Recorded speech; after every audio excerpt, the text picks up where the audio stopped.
ever met. What kind of person is that who doesn't like Ted Lasso? Drop Garrett right now. Send him to his other job. Drop him. We're done with him. We'll talk to you tomorrow. And we thought we knew Garrett. Right. Don't know him at all. Don't know him. He's a stranger to me. Wow. Everybody has an opinion. Yep. Although we three agree. Best one of all time? It's amazing. Ted Lasso. It's awesome.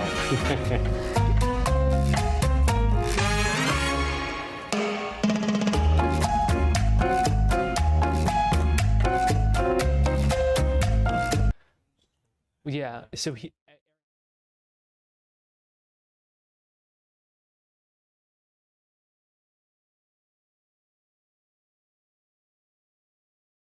You're watching Fox 35 News Plus, streaming on Fox Local.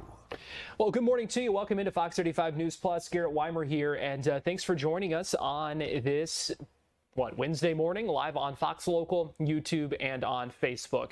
We are watching some really interesting developments on Capitol Hill today as Anthony Fauci is testifying in front of the Homeland Security Committee in the Senate, except he has invoked the Fifth Amendment more than 70 times so far. That's his constitutional right not to incriminate himself, and he has invoked that and refusing to answer questions. I want to play for you right now. This is live on Capitol Hill. So just a few moments ago, we heard from Ashley Moody from Florida asking questions, but I want to get you right now to someone who has been a prominent critic of Dr.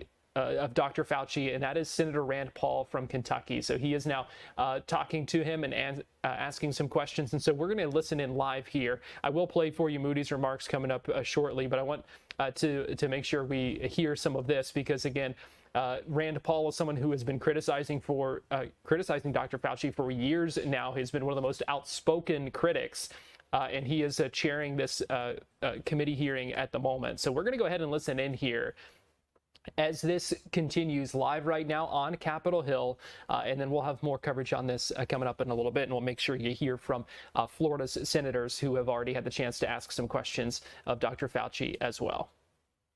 To jump from an animal. The origin was from a bat to an intermediate host to a human, very likely in a wet market, and those animals should not have been in the Wuhan market. They knew that those animals should not have been in the market, and they immediately cleaned out the market, put restrictions on the kinds of animals that come into these wet markets. I think I should shut down those things right away. I mean, it boggles my mind. So repeatedly saying in public something different than what he believed in private. Now, this is interesting because, the first SARS outbreak in 2003 was traced to a wet market, to animals there. But interestingly, they had evidence. They had evidence that the animals had the disease.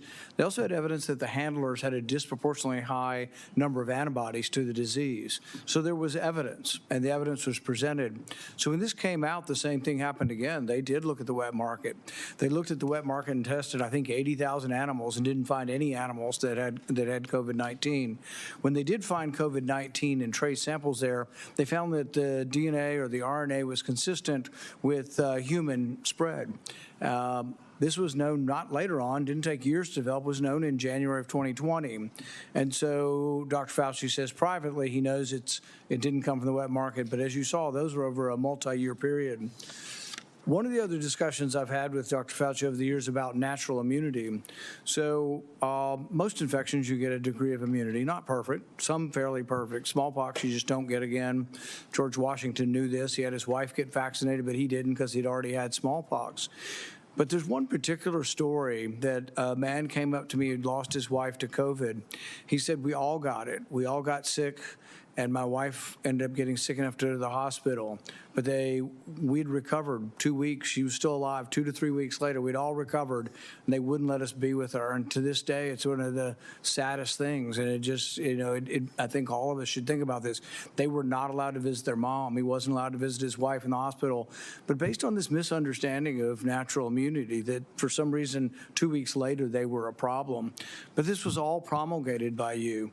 We had the workers in the meat factories. They were essential. They had to keep working. Most of them got COVID. They got it in the first couple of weeks. Most of them were younger. The reassurance should have come from public health. The reassurance should have said, congratulations, you've recovered. it also should be acknowledged. What's the number one thing we can do if we get another pandemic? Before we have a vaccine, before we have monoclonal antibodies, it would be to utilize natural immunity. So instead of the advice you were giving to Cuomo and others in New York that led to the deaths of hundreds of thousands of people or tens of thousands of people, you could have been saying, well, maybe the nurses taking care of the elderly should be people who are 2 weeks out from COVID infection. We could have used natural immunity as somewhat of a block of protection. Imperfect, but the only protection we had and the only thing we could have done. Instead, the nursing homes were seated with people who had COVID. So I think the discussion of natural immunity is one where there wasn't sufficient honesty, humility, there wasn't enough presentation to encourage people. That was the only encouraging thing we had for a while is you've got it. You're very, very, if not impossible, close to impossible chance that you'll die if you get it again. Everybody could have been reassured. Nobody was reassured. It's like, well, we don't know. We just don't quite understand natural immunity. My favorite quote from that is from Martin Kulldorff from Harvard. You called him one of the people that you had to take down, the fringe epidemiologist, which I've never ever heard a scientist call another scientist that. But he jokingly said on Twitter, he said, yeah, we knew about natural immunity from 486 BC. From the time of the Athenian plague. We lost all knowledge of it in 2020. The good news is it's slowly coming back. 24 to 2025, we're beginning to understand what natural immunity is again. Not something perfect, but a useful tool that could have been used, but also something that could have helped people by telling the public, my goodness, you're not going to die now. You have a chance. If you've already had it and you're 85 years old and you're at risk for it and you're wanting to feed your wife and they're telling you to wear 4 masks and not be around your wife when you've already had it, it made no sense.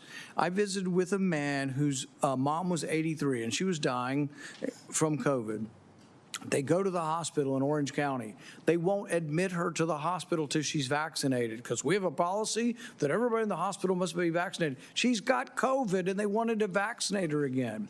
At one point in time, the CDC understood this. They told people don't get vaccinated if you've had COVID within 3 months. Why? Because it may give you a heightened immune response when you've already got a heightened immune response. But giving a person very sick, and many of the people who died from COVID died from sort of this storm of response, this immune storm, the answer wouldn't be try to stir up their immune response more by giving them a vaccine. The answer was actually steroids, and good old-fashioned steroids, 37% reduction in death. It turned out to be way more valuable than remdesivir, way more valuable than any of the other treatments, but I don't remember ever hearing a complimentary word on natural immunity or steroids or anything else. And, you know, I wish we could have done more today. I would have been willing to accept an apology today. I'm sorry I made mistakes. We all made mistakes. And, you know, at the time, I thought the gain of function research was, you know, the risks of it were worth the benefits. But I've reassessed since 15 million people died. People say, well, gosh, these things never happen. We know it happened in 1977. We know with 100% certainty a virus escaped. In 1977, there's something called the Russian flu. Nobody's exactly positive how it got out. But when they sequenced it, they found out that a flu in 1977 had exactly the same RNA as a 1954 one that they had in the lab and they had created a vaccine for. In fact, turns out anybody born before 1954 was immune, and the only people who got it were people who had been born between 1954 and 1977. But it was identical. The genetic sequence was identical to this vaccine or the virus from 1954, and that doesn't happen because these respiratory viruses are always mutating. To be identical means it had to have leaked from the lab, proof positive that it had. So we know this happens. An author by the name of Young wrote a book and said there was 1,200 cases of significant accidents that have occurred. We knew all of this, and yet it was completely discounted because I think you were worried that if it was seen that you funded dangerous research that started the pandemic, you'd get blamed. And it was a concerted effort. It wasn't just you. Anybody associated with the funding decided we needed to protect ourselves. Senator Johnson. Thank you, Mr. Chairman. You mentioned that we lost knowledge of natural immunity. I didn't. Dr. Fauci did. I suppose I had an asymptomatic case of COVID because of the very faulty PCR tests. I never got vaccinated or injected. There's no way I would have done that because I found out enough about the mRNA gene therapy. You see Dr. Fauci sitting there as he hears comments now from Senator Ron Johnson from Wisconsin. Just moments ago, that was Rand Paul from Kentucky. We have seen as Dr. Fauci has invoked the Fifth Amendment dozens of times over the past couple of hours that he's been sitting here on Capitol Hill. His attorney had to leave the hearing because the chairman of the hearing here, Rand Paul, was frustrated by some of the comments that the attorney was making when he wasn't recognized to speak. So there's been tense at times here on Capitol Hill. We're continuing to monitor this. Right now, we're going to take a break here on Fox 35 News Plus, and we'll be right back.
Neil Armstrong reporting the roll and pitch program, which puts Apollo 11 on a proper heading.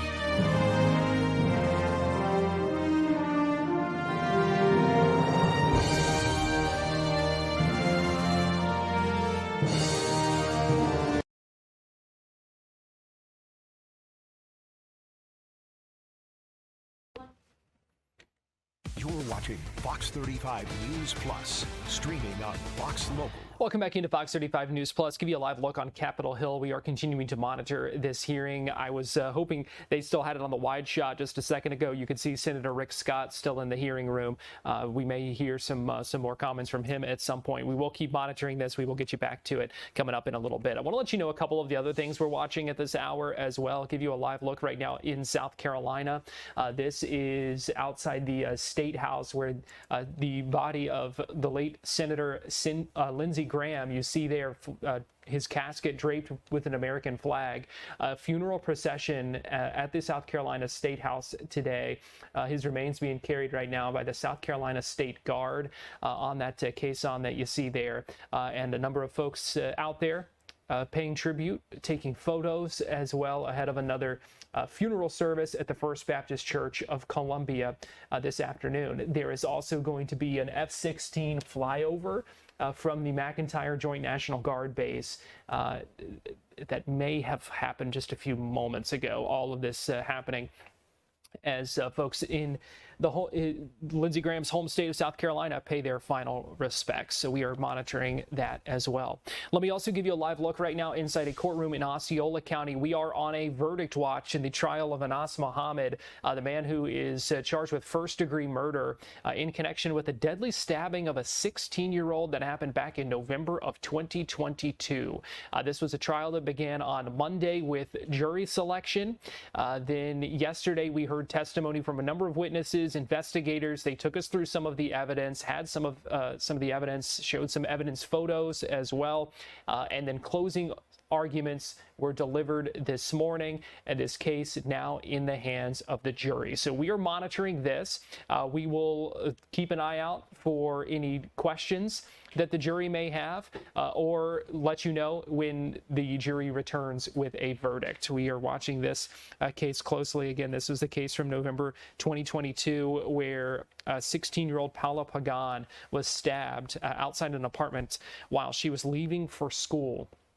You can see some of the activity inside the courtroom right now. The court reporter, the bailiffs as well, still inside there. They're on standby, waiting to see. You never know with jury deliberations just how long some of these things might take. But this is a case we've been watching closely this week, and we will see what happens and bring you the jury's verdict live here on Fox Local.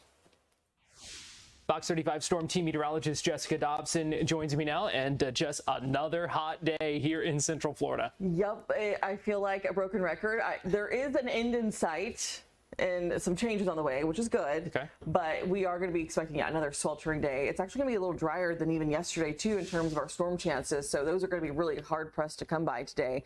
Another heat advisory in place for basically all of Central Florida, with the exception of Brevard, southern Brevard County and Osceola County. This is going to start.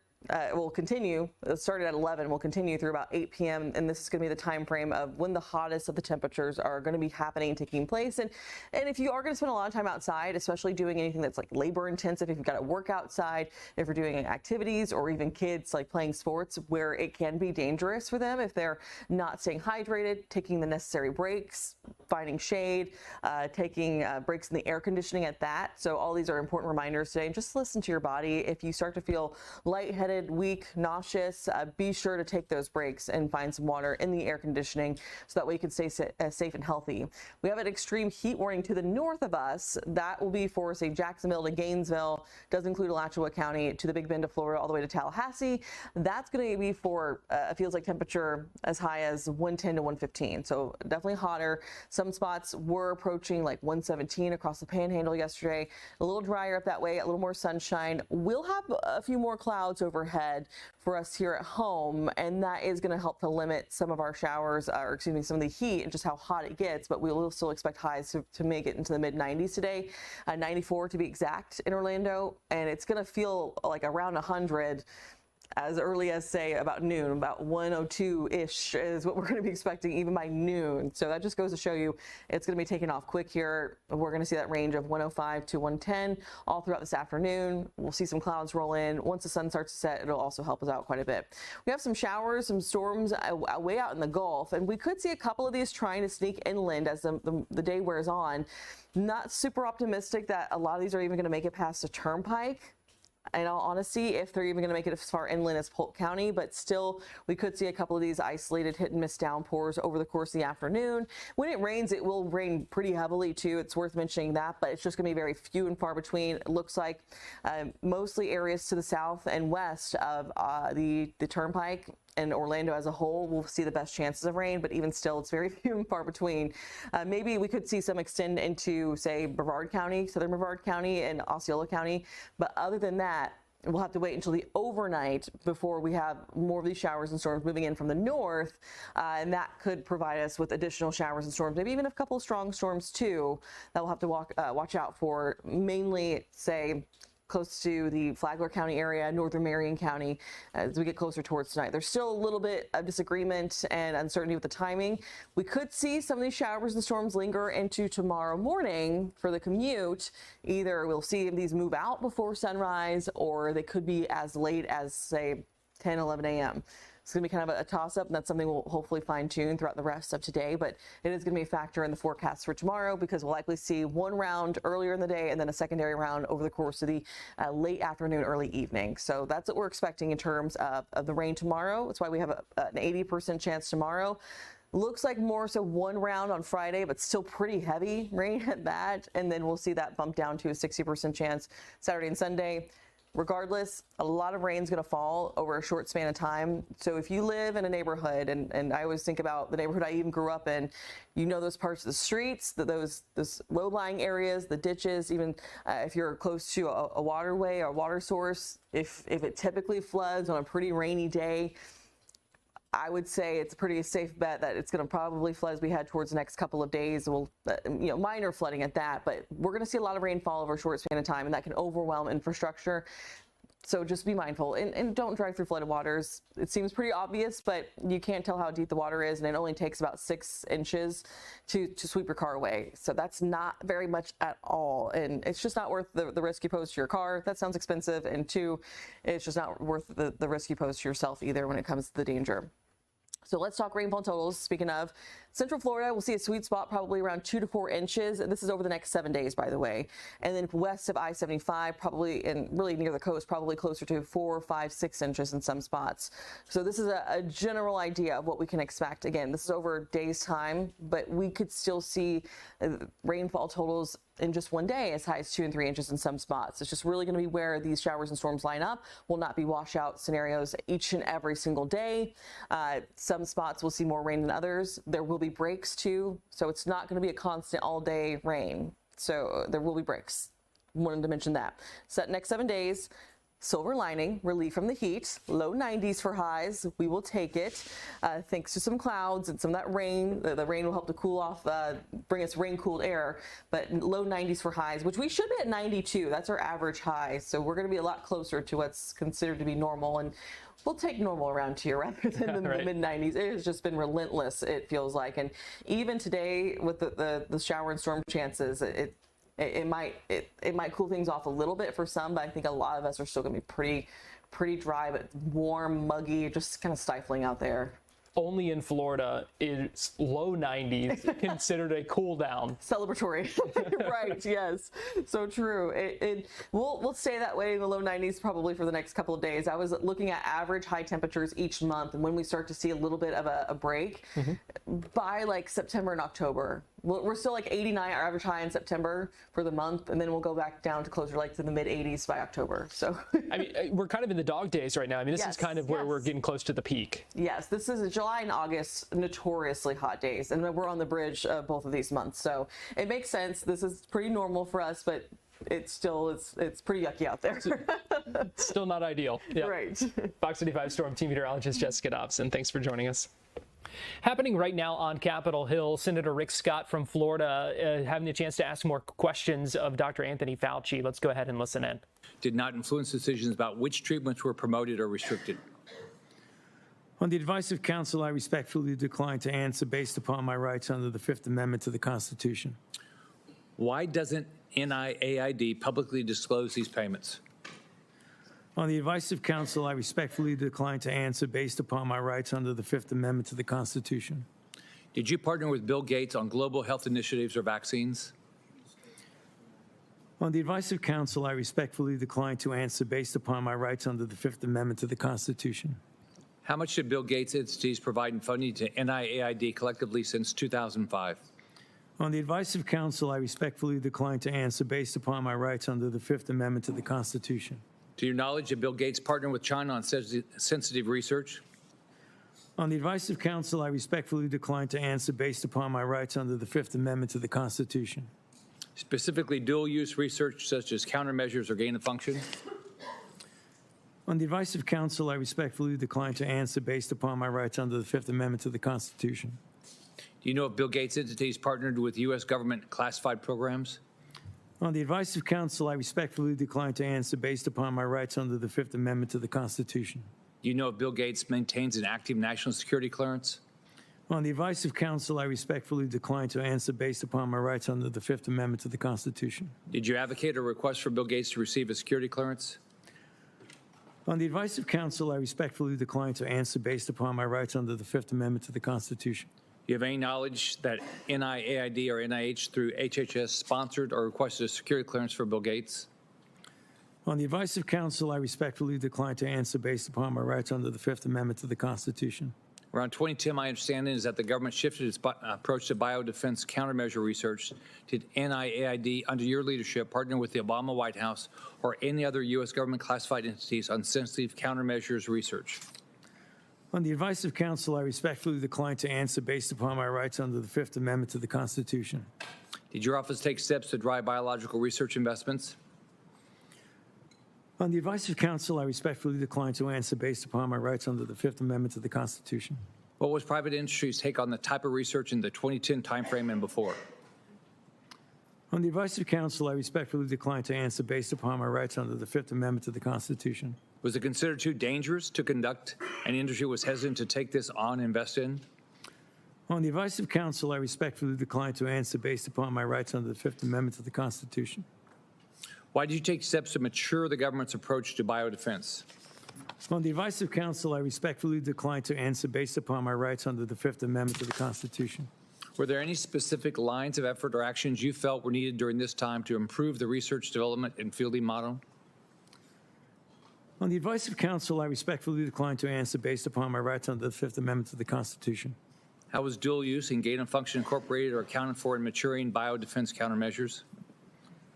On the advice of counsel, I respectfully decline to answer based upon my rights under the Fifth Amendment to the Constitution. Did you ever discuss moving gain of function countermeasures research out of government space to private industry space?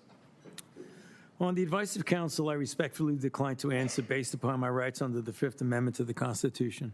How were these private organizations regulated through government oversight while conducting risky research, including gain of function or gene editing technology? On the advice of counsel, I respectfully decline to answer based upon my rights under the Fifth Amendment to the Constitution. Did the Obama White House or any government entities take steps to inject funding into private industry? On the advice of counsel, I respectfully decline to answer based upon my rights under the Fifth Amendment to the Constitution.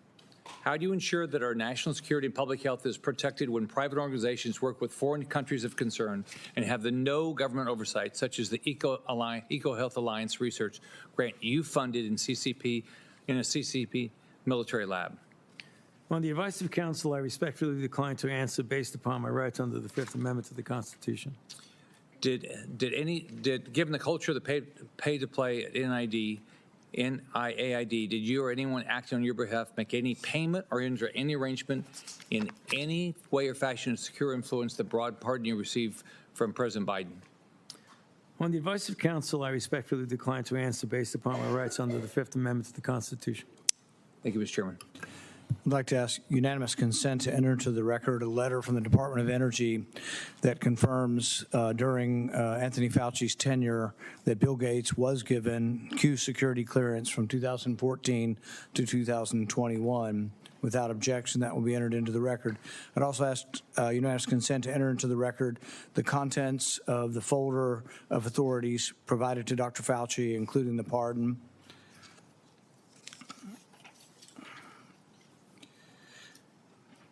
Let's be clear today, what we've seen. I really did want to hear from Dr. Fauci. I wanted to hear perhaps an apology, perhaps some semblance of being sorry for what happened or that judgment errors were made. We didn't hear any of that. But he was subpoenaed here to testify, refused to answer any questions, even after being directed by the chair and being advised of the law requiring him to do so. He has cited a privilege that is unsupported because of his blanket pardon and because he waived the privilege by testifying at the start. I'm going to give you one more opportunity to comply with the law, limited to the period of your pardon. At any point between January 1st, 2014 and January 19th, 2025, did you destroy any federal record or tell anyone else to?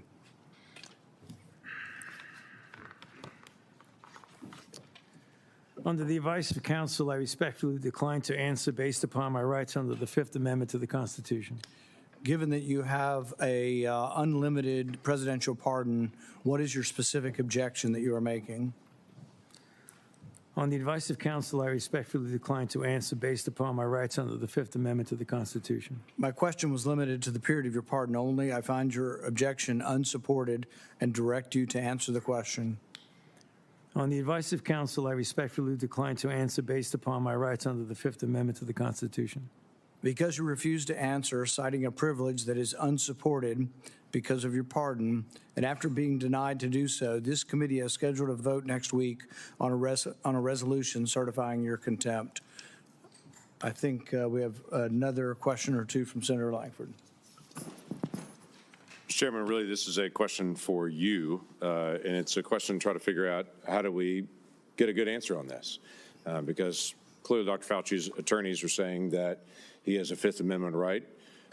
We've also subpoenaed him to be able to compel his testimony to be able to be here. I happen to be in the committee. We're also dealing with Lois Lerner. Lois Lerner came and testified, gave an opening statement, and then took the Fifth Amendment. The committee then held her in contempt for that. So you hear them discussing potential contempt proceedings. That hearing just in the past couple of minutes did come to an end. I want to get you live right now as we're hearing from Rand Paul speaking outside the committee hearing room. This. I think there is an argument, this has probably never been tested legally, if you've been granted complete immunity. We didn't grant him immunity, but President Biden granted him complete immunity. With the grant of immunity, do you still need Fifth Amendment protections, or do they apply? So, and telling that all he had to do today was tell the truth. If he testified and told the truth, even if he admitted to destroying thousands of records, which we think happened, there's no penalty that attaches. It would just be the truth. How do you respond to his comment that you have an unhinged obsession with him? I think if you look at all of the questions that were asked, they're all very, very serious questions. One of the questions, was about the particular type of furin cleavage site, that its codons were CGG, CGG. This was actually seen by a Nobel laureate, David Baltimore. I don't know what his political partisanship is, but a famous microbiologist or molecular chemist who said that was the smoking gun that made him think that it came from the lab. All of these were scientific questions. There were some questions about, being him entertaining and advocating with government employees for monetary prizes and awards, but that's a legitimate oversight question. If he was using government employees to apply for $1 million award, I think that's a legitimate question. I heard very few questions today that I would say were unhinged or politically motivated. I don't think any of the questions that I put forward, they were on destroying records and whether or not the research in Wuhan was dangerous. See, in the past we've quibbled with him over what is the definition of gain of function. He said, but didn't meet the exact definition. I think the American people want to know, was it dangerous research and should it have been funded? And that gets away from a semantics argument. And I think we could have gone there. Look, for the first year of this pandemic, from 2020 all the way into the summer of 2021, I didn't really pay much attention to Anthony Fauci other than his prescriptions about masks and things like that. But as far as the origins, I didn't really get interested in it until I read an article by Nicholas Wade in, I think, the spring of 2021. That's when I became intrigued that, wow, we could have been funding this. So I was completely neutral on Anthony Fauci until we began asking questions, but until we began seeing the revealed emails that what they say in private was different than in public. In private, he said, wasn't the wet market. In public, he said for 5 years it was the wet market. In private, his virologist said, looks like the virus has been manipulated. In public, they said, it's not even plausible that it could have been. So this contradiction between public and private is really what's damaged. Mr. Chair, where does accountability go from here? He's exercising a constitutional right. Are you saying he's not legally allowed to do that? No, I think the courts will have to figure out whether or not, if you have a complete pardon, whether you have liability against incrimination. Can you incriminate yourself if you have a pardon? I think it's going to be a question for the courts. Where does accountability go from here? Why not subpoena the assistant and some of the other individuals mentioned? There will be questions, and she will be subpoenaed for a deposition. Probably not a big full hearing, but she will be asked about that. Her email that she deleted tons of emails was in 2018. We find a scattering of them, but we also feel confident that hundreds, if not thousands, were deleted over a 40-year period, and that we just don't have access to those. Because you have access to what's left, you can't always determine what was removed. But I think it's an important question. Would you hold Dr. Fauci in contempt? Do you think that you would have the votes in the Senate to do that? That's the vote that will happen in committee next week. It will be in contempt of Congress. We believe that with his liability, his immunity from criminal liability, that he didn't need to hide behind the Fifth Amendment, and that maybe the Fifth Amendment doesn't attach when you have a pardon in place. That'll be a legal question, but the question on contempt will be voted on, and then there's a question of whether or not the Department of Justice will take that up. I've recommended before for his criminal prosecution, and neither the Biden DOJ nor the Trump DOJ have taken it up. All I can do is recommend prosecution. I can't initiate a prosecution. But did you find anything incriminating in the diary entries? I think to me there's a lot of interest. Obviously that he was using 8 personnel in NIH to advocate for monetary rewards. And when there was a question of the monetary rewards, he was responding, we have to get to yes on this. And it's not an insignificant amount of money. We're not talking about a $100 award and a dinner certificate. We're talking about $1 million that not only was he advocating for himself, he was asking others to fill out applications for him to get the $1 million prize. He specifically wanted the money and wanted the waiver. I think it is illegal to use your employees to try to get monetary awards. So yes on that. The other most important thing that came from the diaries is that privately in January of 2020, he was already acknowledging that it didn't come from the wet market. Now, that's just dishonesty. That may not be a crime, but he knew in January 2020 that the earliest cases did not come from the wet market. They came from somewhere else. But you saw the clips. That was just what we found in about 24 hours. We found maybe 10 different clips of him saying came from the wet market, wet market, wet market. Why is he doing that? It's not just an innocent argument. The wet market points to it being of nature. If it's not from the wet market, it might be from the lab. Who funded the lab? See, he's been self-interested. People, and many, we won't say who they are, but many in the media treated everything he said as disinterested. He was self-interested from the very beginning. He was self-interested in making sure that nobody concluded it came from the lab. He didn't treat them equally. He was like, holy, you know what? If it came from the lab, I funded the lab. I could be responsible for this entire pandemic. And so he, I think, obscured any facts that would have led towards concluding. But look, it's not just me. If you were to ask, 100 scientists are in this area, there's a split in them. And even the ones who say they might still think it's nature are saying, like Christian Anderson, I'm still 30% it might be, and maybe we overstated our case. The fact that the virologist that wrote Proximal Origins, that he commissioned, he edited, and then he displayed from the White House, the fact that the authors of that have doubts really should lead us all to have some doubts. I got one or two more. You already had one here. Can I ask you about the president's praise? He has said some positive comments about you. Leading up to this hearing, did you talk to the White House at all? I didn't, but I always love getting praise from the president.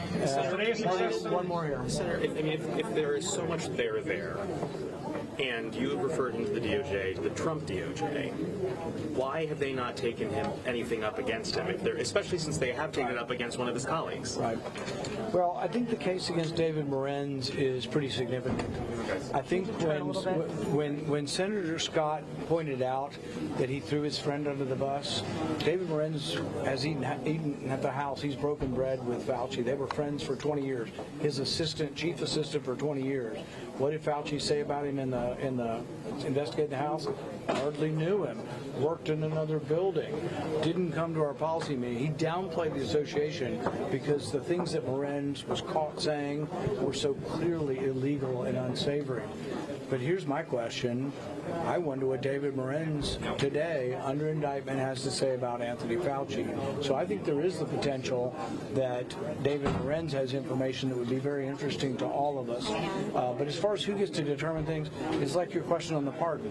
I'm not the final word on that. I can say that I think there are questions whether you have a pardon, whether the Fifth Amendment applies when you have a pardon. That is for a court to decide. So the DOJ will have to look at that.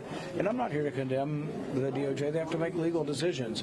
Do they think they can make it they can make it stick? Will they be dismissed immediately? Will it be seen by the public as frivolous? They will have to make those decisions. I do know that a great number of the population feels that Anthony Fauci was dishonest because of what he was saying in private was different or the opposite of what he was saying in public. Thank you. Senator Rand Paul, Republican from Kentucky, chair of that hearing, speaking after Dr. Fauci invoked the Fifth Amendment 111 times in that hearing when he was testifying or subpoenaed to testify in front of the Senate this morning on the origins of COVID and some other things as well. So you heard them talk about potentially holding him in contempt, a resolution vote next week on that. We'll see what happens. happens. We'll dive more into this coming up a little bit later here on Fox Local. Don't go anywhere. We're going to take a break, and we'll be right back.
Neil Armstrong reporting the roll and pitch program, which puts Apollo 11 on a proper heading.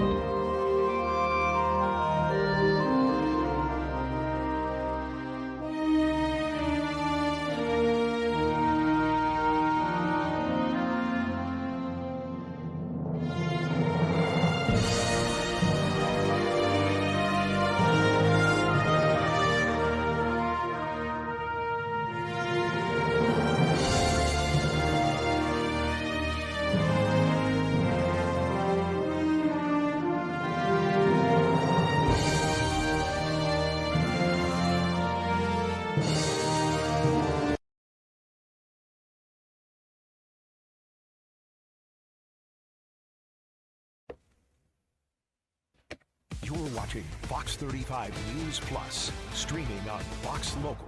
Welcome back into Fox 35 News Plus. Garrett Weimer here. Thanks for joining us. We're continuing to monitor the fallout from the Dr. Fauci hearing on Capitol Hill earlier today. I want to let you know a couple of other things that we've got on our radar at this hour before we jump into another story here.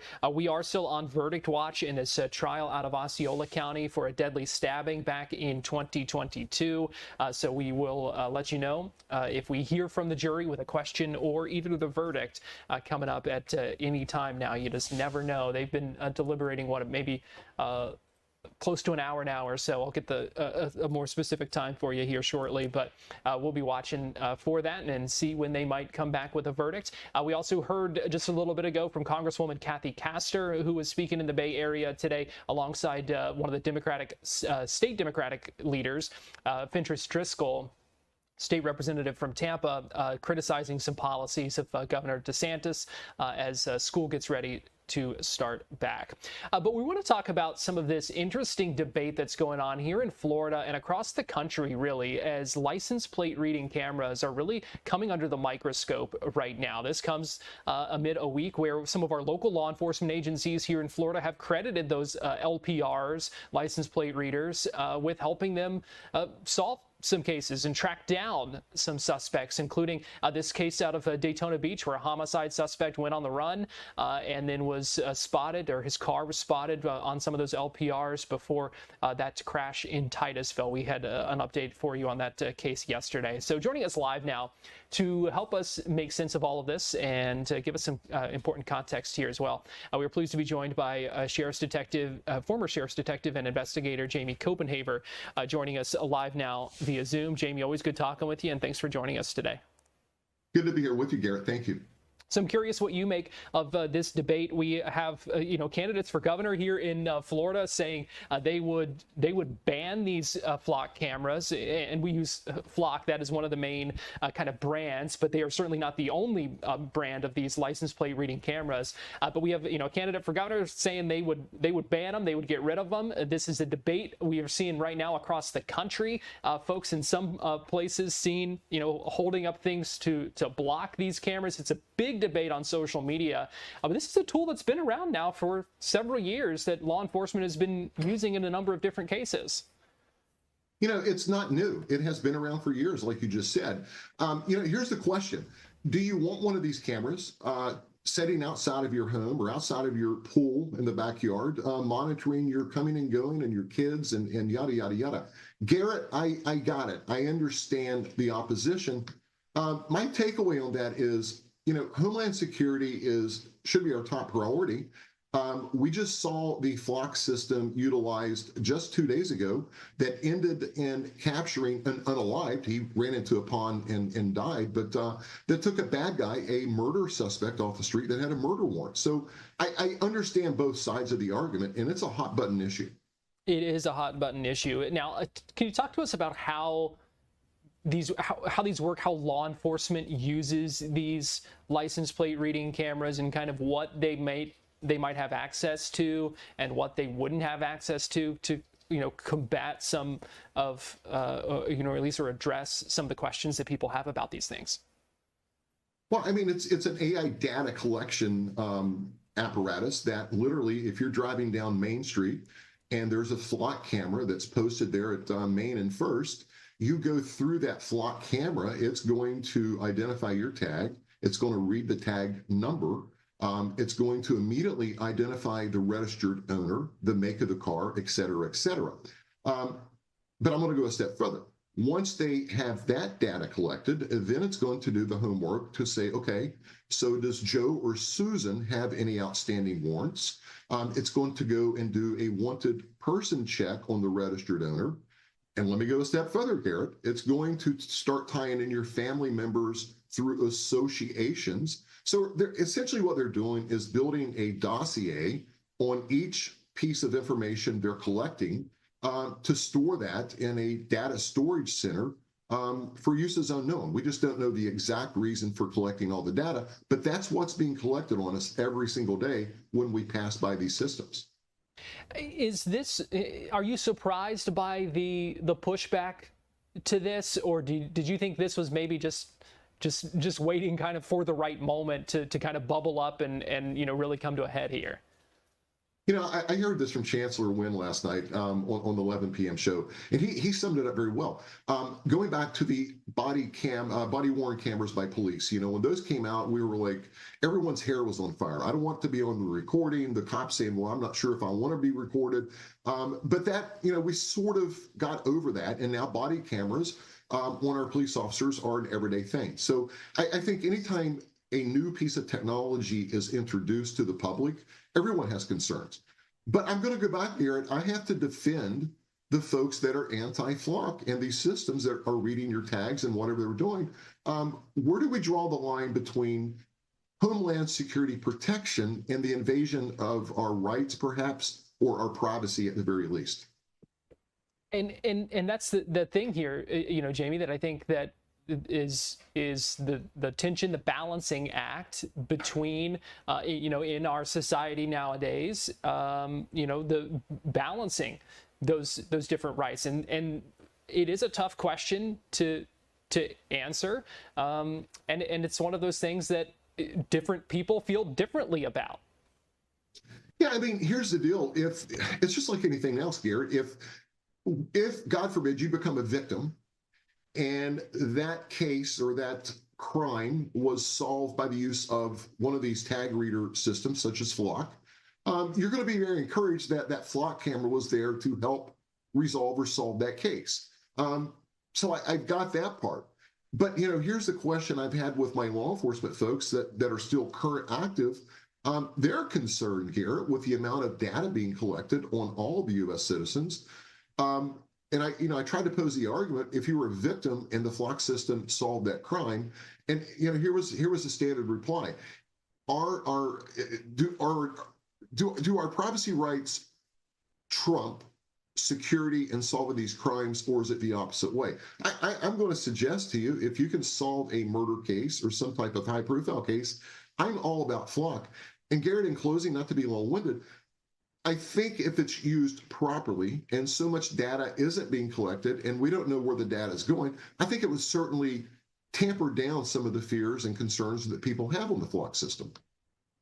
So where do you think this debate goes from here then? Because we have seen, in we know these are in a lot of places already on public roadways. I mean, these are things that even neighborhoods can choose to put up. I mean, you're seeing them in a lot of places. If you know what to look for when you're driving around, you can see them all over.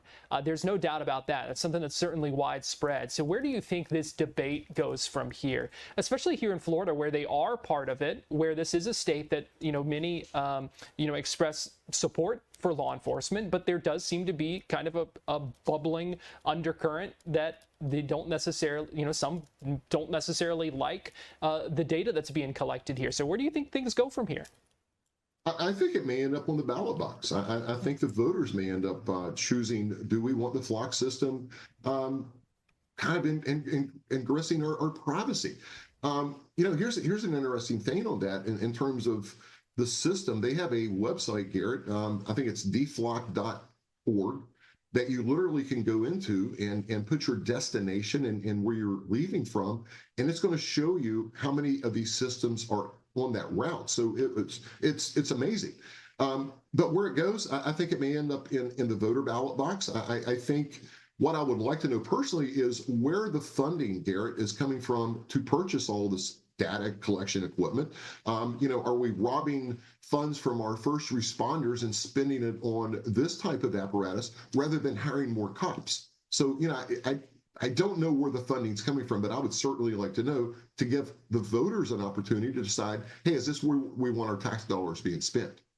Well, it's a conversation that is certainly not over, that we will likely hear much more about, and so we're continuing to watch that. Jamie Copenhaver, former sheriff's detective and investigator, we always appreciate your perspective, and thanks for chatting with us today here on Fox 35 News Plus. Thanks, Garrett. We're going to take a quick break, and we'll be right back.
You're watching Fox 35 News Plus, streaming on Fox Local.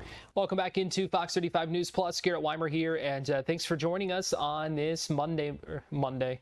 We do not want to go back to Monday, that's for sure. Wednesday morning, live on Fox Local, YouTube, and on Facebook. And again, a shout out to all of you watching us in Tampa today. Your regular streaming host will be back tomorrow, and they've been doing some training and that kind of thing, getting ready for a new launch of some exciting stuff. So if you're watching us in Tampa, we appreciate you watching, and don't go anywhere because there will be much more to come on Fox Local for you as well. Well, here on Fox 35 News Plus today, we are continuing to track the fallout from the Fauci contempt, or the potential Fauci contempt resolution that he could face after invoking the Fifth Amendment more than 100 times today in that hearing on Capitol Hill. So we'll talk more about that today. We are also, let me give you a live look right now in South Carolina, where Senator Lindsey Graham's funeral service in his home state will be getting underway shortly. You see folks there in the seats at this church. It looks like the choir there as well, and getting ready for that to begin after there was a tribute to him and a flyover in the streets of the South Carolina Capitol near the State House there that happened just a little bit ago. And so there are continuing to be tributes. I mean, he had 2 services yesterday in our nation's capital, one at the National Cathedral and the other at that was the one in the afternoon with the president, and then one at the inside the Capitol Rotunda yesterday morning, where we heard from the vice president and some other folks as well. So we are following a lot of things there. We also let's see here, are continuing to hold on, sorry, I was having a technical issue there.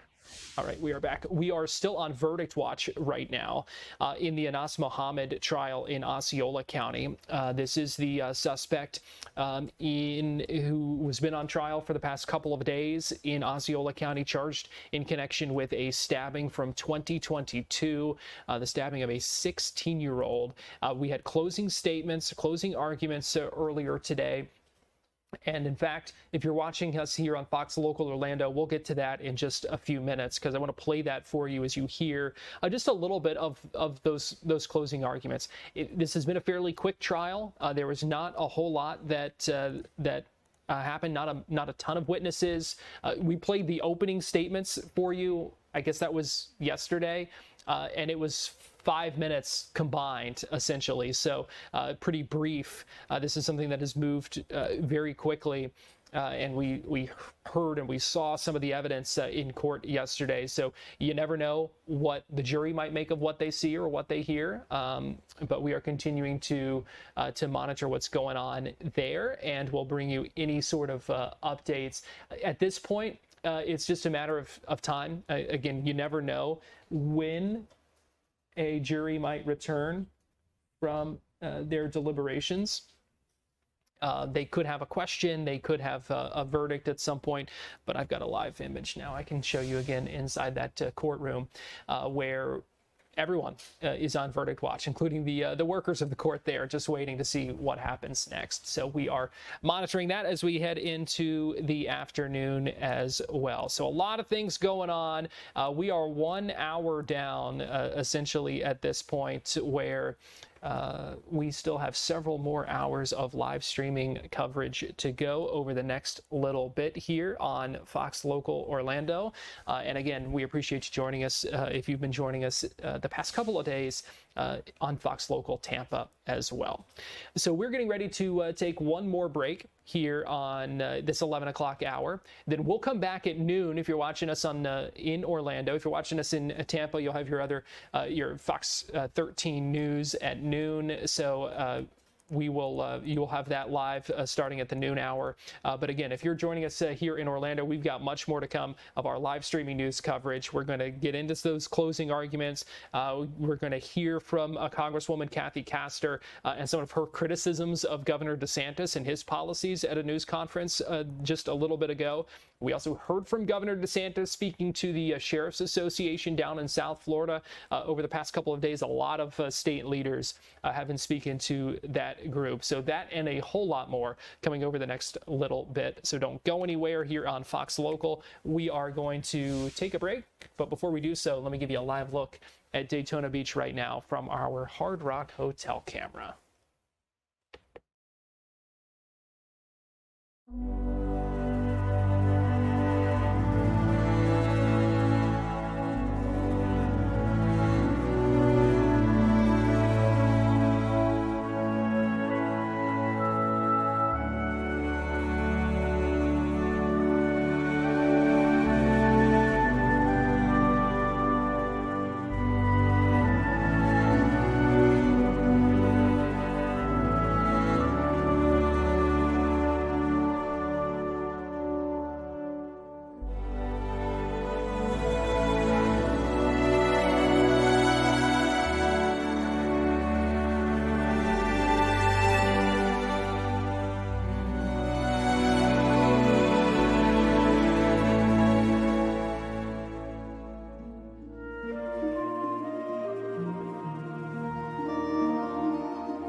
program, which puts Apollo 11 on a proper heading.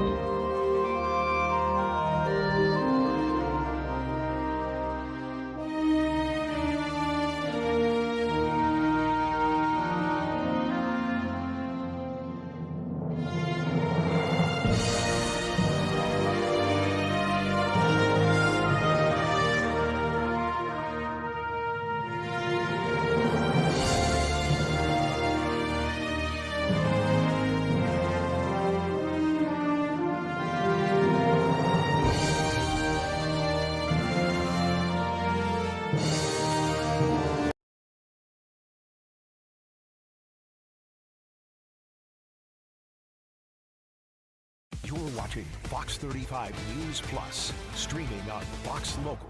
Well, welcome back into Fox 35 News Plus. Garrett Weimer here. It is noon on this Wednesday, and we appreciate you joining us live on Fox Local, YouTube, and on Facebook. The big story of the morning coming from Capitol Hill. Let me give you a live look right now, where just a little bit ago, a hearing from the Senate Homeland Security Committee wrapped up, where Dr. Anthony Fauci was was subpoenaed to testify before the Senate about COVID origins, lockdowns, all kinds of things about the pandemic. Instead of answering questions, he invoked the Fifth Amendment 111 times, did not answer questions, deflected those, referred to the Fifth Amendment at the advice of his counsel, saying the Fifth Amendment, of course, protects your right to, that way you don't have to incriminate yourself. And so that is something that he invoked, again, more than 100 times today in that Senate hearing. We heard just a little bit ago from Rand Paul, who was chairing that hearing, who said they may hold Dr. Fauci in contempt for that, because they say they believe that with his pardon, he was issued a preemptive pardon from President Joe Biden, that there's no reason he shouldn't have answered those questions. So interesting stuff there. Now, we had the chance to listen live as Senator Rick Scott spoke and asked some questions of Dr. Fauci. Senator Ashley Moody also had some questions for Dr. Fauci in that hearing earlier today. So I want to play that for you now as we heard her speak for about 15 minutes and ask some questions as well of Dr. Fauci inside that hearing just a little bit ago. Thank you, Mr. Chairman. I'm the most junior member of the Senate here, showing from where I sit. I just got here last year. Many of you may remember I was the Attorney General in Florida who fought back against the lockdowns, the school closures, the church closures, everything to embrace sanity and science. We fought back. We got ridiculed for it. And we didn't just call people names. We actually impaneled a grand jury of people of all walks of life, all political persuasions. So that's how I came here, fighting for a free state amongst states that had locked their own people down. We are now called the Free State of Florida. And I believe our responsibility here is to make sure that government remembers the people are our bosses, that we report to them, that we're accountable to them. Government shouldn't operate for itself. Government operates on behalf of and for the American people. And anytime we get close to reporting back to our bosses about what government has done or how it's been abused or how individuals that are employed by the government had acted in their own self-interest or against the interests of the American people, every time we get close, if we start uncovering outrageous fraud, we'll have a hearing, and the tactics have been to not show up. So you'll have all of us over here trying to drill down on why we've been giving money that actually works against American citizens, and no one shows up. Today nobody's here at the moment. Today there seems to be a different tactic. Today we have Democrats showing up and trying to spin why we shouldn't even be having this hearing, to report back to our bosses. One said, today's hearing does damage. It will deter others from public service. Another said, this hearing is designed to entrap you. Another said, one fell all over himself, flattering you, thanking you for your service multiple times, quoting man in the arena. Another said that we are demeaning first responders, and today is a sad play in a repeated playbook, or we're going after one man. I mean, all of their time was used on why we should not be having the hearing to report back to our bosses and give the people accountability. So I would like to talk about that because I believe that the trust the American people place in our public health institutions and what happened to that trust during COVID is important. Because in a public health emergency, they are asked to make extraordinary sacrifices based on advice given to them by the government that is supposed to be working for them. And for that system to work, the public has to be able to trust the people giving them instructions. That trust depends on candor. Would you agree with that, Dr. Fauci? On the advice of counsel, I respectfully decline to answer based upon my rights under the Fifth Amendment to the Constitution. And when the evidence is uncertain, officials need to say so. When recommendations are based on assumptions rather than hard data, they need to say so. And when they get something wrong, they need to own it. And when the trust is lost and the consequences extend far beyond any single pandemic, the next time public health officials genuinely need Americans to listen, millions of people may simply ignore them or not believe them. And Dr. Fauci, you were undeniably the face of the federal government's COVID response. You said so yourself in your diary. You said it's not hyperbole to say, I've become the most famous and talked about person in the country. So I want to understand how we got here. Let's start at the beginning. On March 8th, 2020, you appeared on 60 Minutes to discuss the spread of COVID-19. You were specifically asked to clear up the confusion and misinformation surrounding masks. You told the American people, right now in the United States, people should not be walking around with a mask. The interviewer immediately stopped you and said, are you sure of it? Because people are listening really closely to this. And instead of walking back or qualifying your statement in any way, you doubled down. There's no reason to be walking around with a mask. When you're in the middle of an outbreak, wearing a mask might make people feel a little better. It might even block a droplet, but it's not providing the perfect protection that people think it is. And often there are unintended consequences. People keep fiddling with their masks. They keep touching their face. Just a few weeks later, the CDC released its guidance recommending that Americans wear masks in public. You were asked to explain your original recommendation. You emphasized a very different consideration. You said, well, back then, the critical issue was to save the masks for the people who really needed them because it was felt there was a shortage of masks. So I want everybody to sit with that. The critical issue driving your initial recommendation to the American public was scarcity, logistics, not medical evidence. So when you told the American people there was no reason to wear a mask, what was your principal objective? Giving them an honest assessment of the medical evidence or discouraging them from consuming a scarce supply of masks? On the advice of counsel, I respectfully decline to answer based upon my rights under the Fifth Amendment to the Constitution. Well, unfortunately, that was just the beginning of a broader pattern. Let's talk about the 6-foot distancing rule. In April 5th, 2020, interview on CBS said, every time I get to that podium in the White House briefing room, I always essentially plead with people. Please take a look at those very simple guidelines of physical separation, and they're very, very clear. Physically separate 6 feet away. Yet when Congress finally asked you in 2024 what science supported that evidence, 6-foot distance rule for COVID, you admitted you were not aware of any studies supporting it. Incredibly, you said the 6-foot rule sort of just appeared and described it as an empiric decision that wasn't based on data. That rule had real consequences. Schools didn't open back up. Businesses didn't open back up. Churches didn't open back up. I could go on and on and on. And Americans were kept physically separated from one another during the most difficult moments of their lives. Many lost loved ones. Want to jump in here because you see some motion back in the courtroom here. Our understanding is that the jury has reached a verdict in the Anas Mohammed trial. Let's go ahead and listen in. The jury expected to come back in shortly. Let's go ahead and see. I'm going to pull up the audio so we can hear what's going on while we're waiting that verdict to be read. Again, Anas Mohammed, you see him seated at the defendant's table. He is charged with first-degree murder and a stabbing back in 2022. The two members of his defense team seated at the table there, and it sounds like there's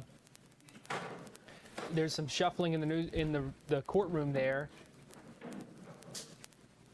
Jury coming in now as you see folks inside the courtroom standing up, likely some family members in the gallery there as well. And we will go ahead and listen in.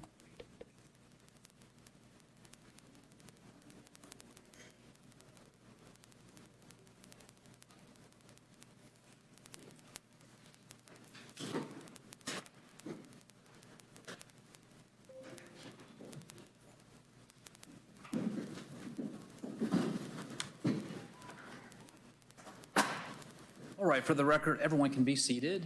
For the record, the entire jury is back in the courtroom. I would ask our foreperson, has the jury reached a unanimous verdict or verdicts? Yes, we have. And have you signed and dated the appropriate verdict forms? Yes, I have. If you could hand those to our deputy, please.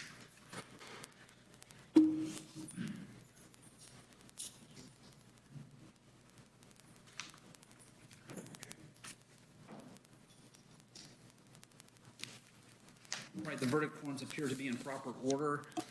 Madam Clerk, I'll have you publish the verdict. Mr. Mohammed, if you could stand along with counsel, please, and Madam Clerk will publish the verdict. In the Circuit Court of the 9th Judicial Circuit in and for Osceola County, Florida, case number 2022 CF 3398, State of Florida versus Anas Mohammed, verdict. We, the jury, find the defendant guilty of first-degree murder as charged in the indictment.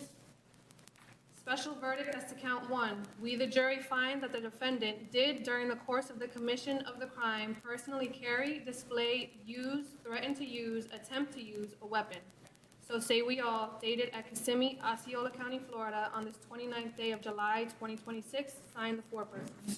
All right, thank you, Madam Clerk. You can be seated. Does either side wish for the jury to be polled, State? The state is not requesting it, Your Honor. Yes, Judge. All right. Madam Clerk will poll the jury. This just means she's going to ask each one of you individually whether these are your verdicts, and if you can just answer out loud. Madam Clerk? Juror 371, is this your verdict and special finding? Yes. Juror 400, is this your verdict and special finding? Yes. Juror 1007, is this your verdict and special finding? Yes. Juror 1010, is this your verdict and special finding? Yes. Juror 425, is this your verdict and special finding? Yes. Juror 158, is this your verdict and special finding? Yes. Juror 125, is this your verdict and special finding? Yes. Juror 253, is this your verdict and special finding? Yes. Juror 8, is this your verdict and special finding? Yes. Juror 51, is this your verdict and special finding? Yes. Juror 219, is this your verdict and special finding? Yes. Juror 432, is this your verdict and special finding? Yes. The juror is unanimous. All right. Thank you, Madam Clerk. Ladies and gentlemen, I wish to thank you for your time and your consideration of this case. I also wish to advise you of some very special privileges enjoyed by jurors. No juror can ever be required to talk about the discussions that occurred in the jury room except by court order. For many centuries, our society has relied upon juries for consideration of difficult cases. We have recognized for hundreds of years that a jury's deliberations, discussions, and votes should remain their private affair so long as they wish it. Therefore, the law gives you a unique privilege not to speak about the jury's work. Although you are at liberty to speak with anyone about your deliberations, you are also at liberty to refuse to speak to anyone. A request to discuss either your verdict or your deliberations may come from those who are simply curious, from those who might seek to find fault with you, from the media, from the attorneys, or elsewhere. It will be up to you as individuals to decide whether you wish to preserve your privacy as a juror. And with that, thank you for your jury service, and we'll go ahead and excuse the jury this time. All rise for the jury. Just leave your notepad on the chair.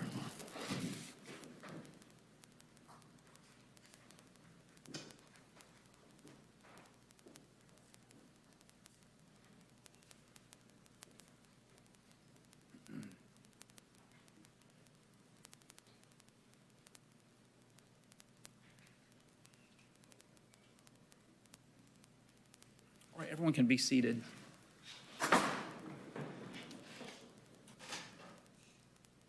All right, the jury having returned guilty verdicts as to first-degree murder with a weapon, hear from both parties with respect to the prospect of sentencing. State. Your Honor, first, the state would point out Rule 3.710 for pre-sentence reports. Although this is a first-degree murder, due to the nature of juvenile sentencing, there is discretion for the court, and a pre-sentence report, based on my reading of the rule, would be discretionary, and if waived by the defense, would need to be waived by the defense if we're not going to go that route. Okay, defense. Yes, Judge. Defense will be requesting a pre-sentence investigation, being that this is a juvenile direct file indictment. In this case, we will be requesting a pre-sentence investigation and set this for a sentencing hearing. I'm sorry. Requesting a pre-sentence investigation and to set this for a sentencing hearing. Okay, the court will order a pre-sentence investigation by the Department of Corrections. Also,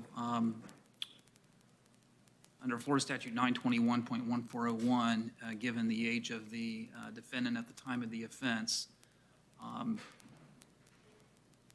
it's prescribed that for the court to determine whether a term of imprisonment for life or a term of years equal to life imprisonment is an appropriate sentence.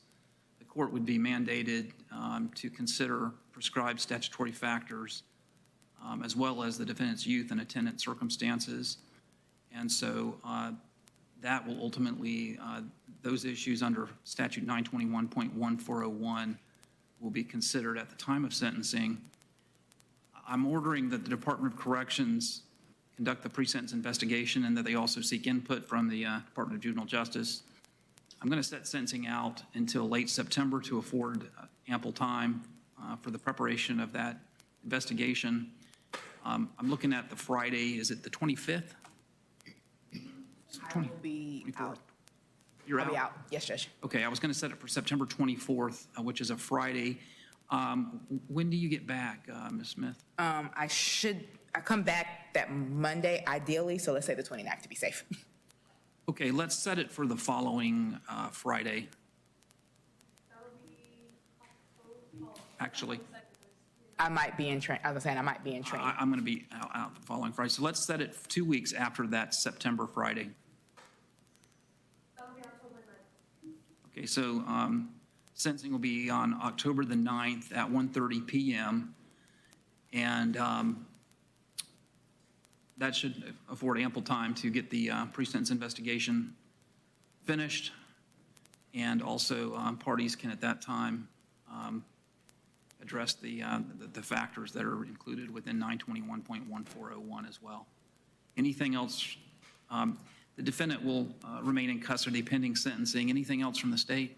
Your Honor, would you entertain a motion to transcribe the trial proceedings for the purpose of that sentencing hearing? Much of the evidence for that would be the evidence that was presented at this trial. I'll sign an order to that effect if you'll prepare a motion. Yes, Your Honor. Anything else from the defense? Did you say 1 or 1:30 on time? 1:30 p.m. 1:30 p.m. And then how much time will we have at that time? I was going to allot 2 hours, but I will allot more if either side is desiring more than a 2-hour sentencing hearing. State, what's your input with respect to a 2-hour sentencing, whether that you need more time or that's adequate? I know we'll have victim impact statements. I think 2 hours would be sufficient. I think maybe closer to time, depending on how much the defense intends to present, but I believe 2 hours would be sufficient. Ms. Smith? I don't know fully how much time I'll need at this point, but I believe an hour, like if the time was split roughly evenly, I believe an hour would suffice. I'm not sure if we should set this case for a status if the state is going to file a motion to transcribe to ensure that the court reporters indicate that they'll be able to get the transcript back in that time frame. So maybe a status 6 or so weeks out. PSI roughly should be completed maybe by then, and the court reporters can maybe indicate if they will or will not have the transcript completed. Being it's only a one-day trial, it might be okay. But Okay, well, we'll take the time that we need, but I'm going to block it for a two-hour sentencing hearing on the date announced, which was October 9th. October 9th at 1:30 p.m. All right, anything else from either side? Nothing from the state, Your Honor. no, Judge. All right, court will be in recess. Thank you. Mayor, court will be in recess till tomorrow morning,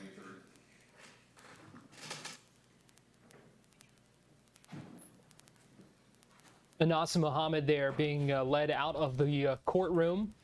He is going to be staying in custody while he waits for sentencing, which is scheduled for October 9th. And at that time, you'll hear from some of the loved ones of the victim, 16-year-old Paula Pagan, who was stabbed by Muhammad while she was leaving for school back in November of 2022.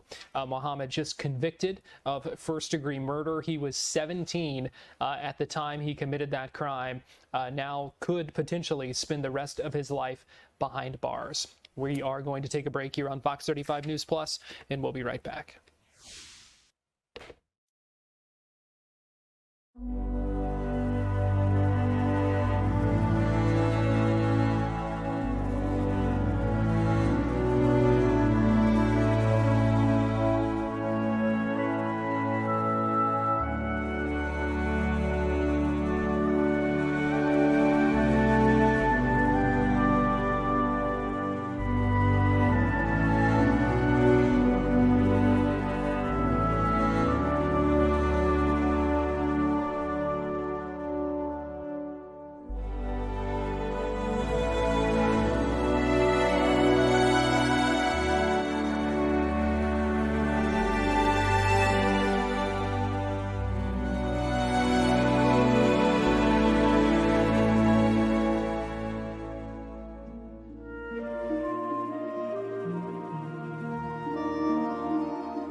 Neil Armstrong reporting the roll and pitch program, which puts Apollo 11 on a proper heading.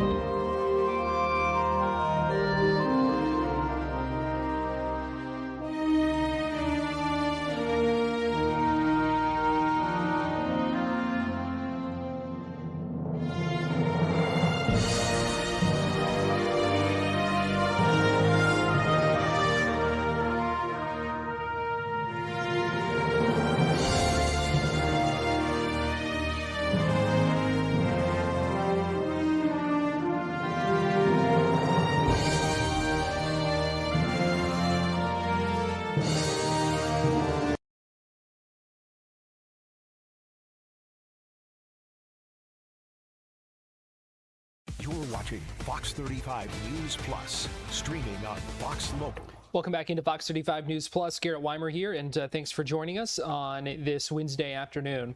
Congresswoman Kathy Castor, a Democrat representing Florida's 14th district in the Tampa area, held a news conference earlier today. She was joined by a local mother and school teacher and the leader of the State House Democrats for a news conference talking about how some of the policies in the state are impacting health care, she says, criticizing Governor DeSantis and some Republican policies in place as folks get ready to go back to school. So I want to play for you a little bit of that news conference just a little bit ago in Tampa.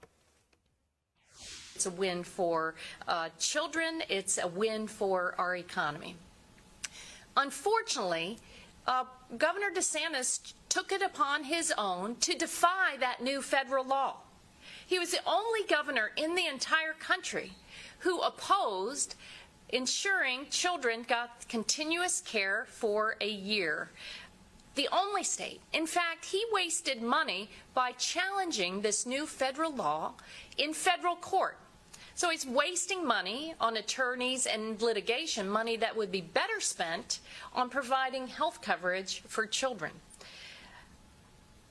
This is extreme. And what has happened now due to Governor DeSantis's defiance of this new federal law, thousands of children across the state of Florida have lost their health care coverage. They've been kicked off CHIP coverage, even though many of them are still eligible. And not only is he breaking the law and hurting families, but his actions have also prevented the state of Florida from expanding coverage to more families, because Representative Driscoll and the bipartisan group of legislators, I think it was unanimous out of the Florida legislature, said this is so successful and it's so important for children to have health care coverage that we want to make sure that more families and children receive the coverage they need. And in 2023, the Florida legislature approved that expansion. Bipartisan and unanimous. It was meant to be a godsend to Florida children and families, but the governor, he refused. So now he's blocking the one-year continuous eligibility, and now he's blocking more families from getting their children to the doctor's office. Florida now has the highest number of uninsured children in the country. More than 400,000 children across the state of Florida do not have access to affordable health care coverage. Florida families like Natasha's are urgently waiting for the governor to stop playing political games and finally implement the bipartisan kid care expansion so families get the affordable coverage that they need. Our health care system is broken, and the last thing we need is a governor, an extreme politician, sabotaging what is left and making it harder for families to get their children to the doctor's office. You know, we live in a nation where no senior is uninsured, and I think we need to redouble our efforts, bipartisan efforts, to ensure that the same is true for every child in this state and everywhere. So, Rep. Driscoll, I want to thank you for being such a leader for our families and ensuring that they have access to affordable health care. I certainly know this is a priority of yours, and I'm grateful that you're here today. Thank you. Thank you so much. Good morning. My name is Fentress Driscoll, and I have the honor of serving as the Democratic leader of the Florida House of Representatives. And I just truly want to thank Congresswoman Castor for your leadership and for never letting Tampa Bay families wonder whether their Congresswoman has their back, because she does. And thank you to the Children's Board of Hillsborough County for hosting us, and to the Family Healthcare Foundation and Natasha for being willing to share your story. Stories like yours are the whole reason that we're standing here. So let's start with something people don't say enough. Florida used to lead the country on health care coverage for kids. We built kid care from scratch nearly 30 years ago and covered millions of children with it. We have definitive proof that the state is capable of great things with the right leadership and when we decide to do what's right for Floridians. The good news is that we don't need to wait to get back to high standards like these. We just need to get two things done. First, we need to implement the kid care expansion that already passed almost 3 years ago. Second, just follow the federal rule that would let sick kids keep their coverage for a full year instead of getting kicked off over something as simple as one missed payment. And all it would take to serve tens of thousands of children would be to follow the existing law. No new agencies, no new bills, no new bureaucracy. The full story is that in 2023, the Florida legislature passed a bill expanding subsidized kid care eligibility to 300% of the federal poverty level, opening the door for coverage for more than 40,000 uninsured kids who could newly qualify. But that expansion still has not been implemented by the state's executive branch. Instead, the state has kicked over 43,000 children off of their coverage entirely, simply for missing as little as a single premium payment. And this is simply unacceptable. And instead of implementing the corresponding federal expansion of kid care, the governor has spent years fighting the federal government in court to avoid providing 12 months of continuous health coverage for kids. Let me say that again. The governor is using your taxpayer dollars to sue the federal government to keep kids from getting insurance. And those legal bills could be used to help a kid who is fighting a cancer diagnosis. Insurance for children isn't a partisan topic. Parents in every district want their children to be healthy. Nobody has ever come to my office saying, please take away health coverage from my kids. We know exactly what affordability and lower costs should look like for Florida's families. It should mean that a mom never has to choose between a doctor's visit and rent. And it means that a kid stays covered through a rough patch instead of losing everything over a $20 payment. Florida doesn't have a shortage of solutions. What we have here is a shortage of follow-through and a lack of political will to get this done. The tools are already built, the money is already approved, and all that's missing is the will to use them. But the good news is that this is an election year, which means that it's up to the voters to fix this, and voters do have a chance to try and fix this. So my message to Florida families is simple. Our future here isn't stuck, it's waiting on us. We built this program once when it mattered, and this year we have the power to choose a better path. It's reachable and it's attainable.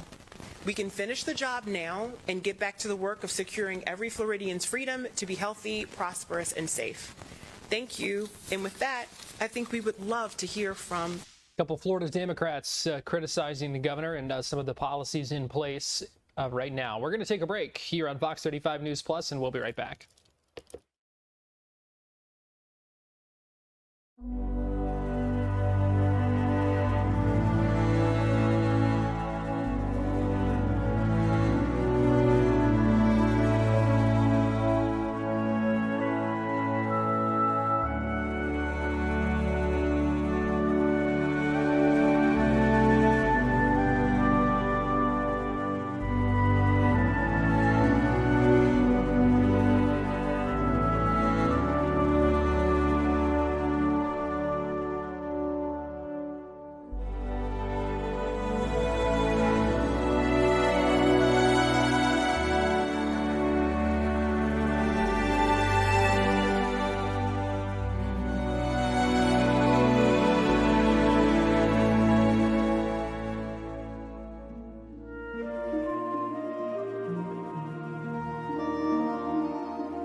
Neil Armstrong reporting the roll and pitch program, which puts Apollo 11 on a proper heading.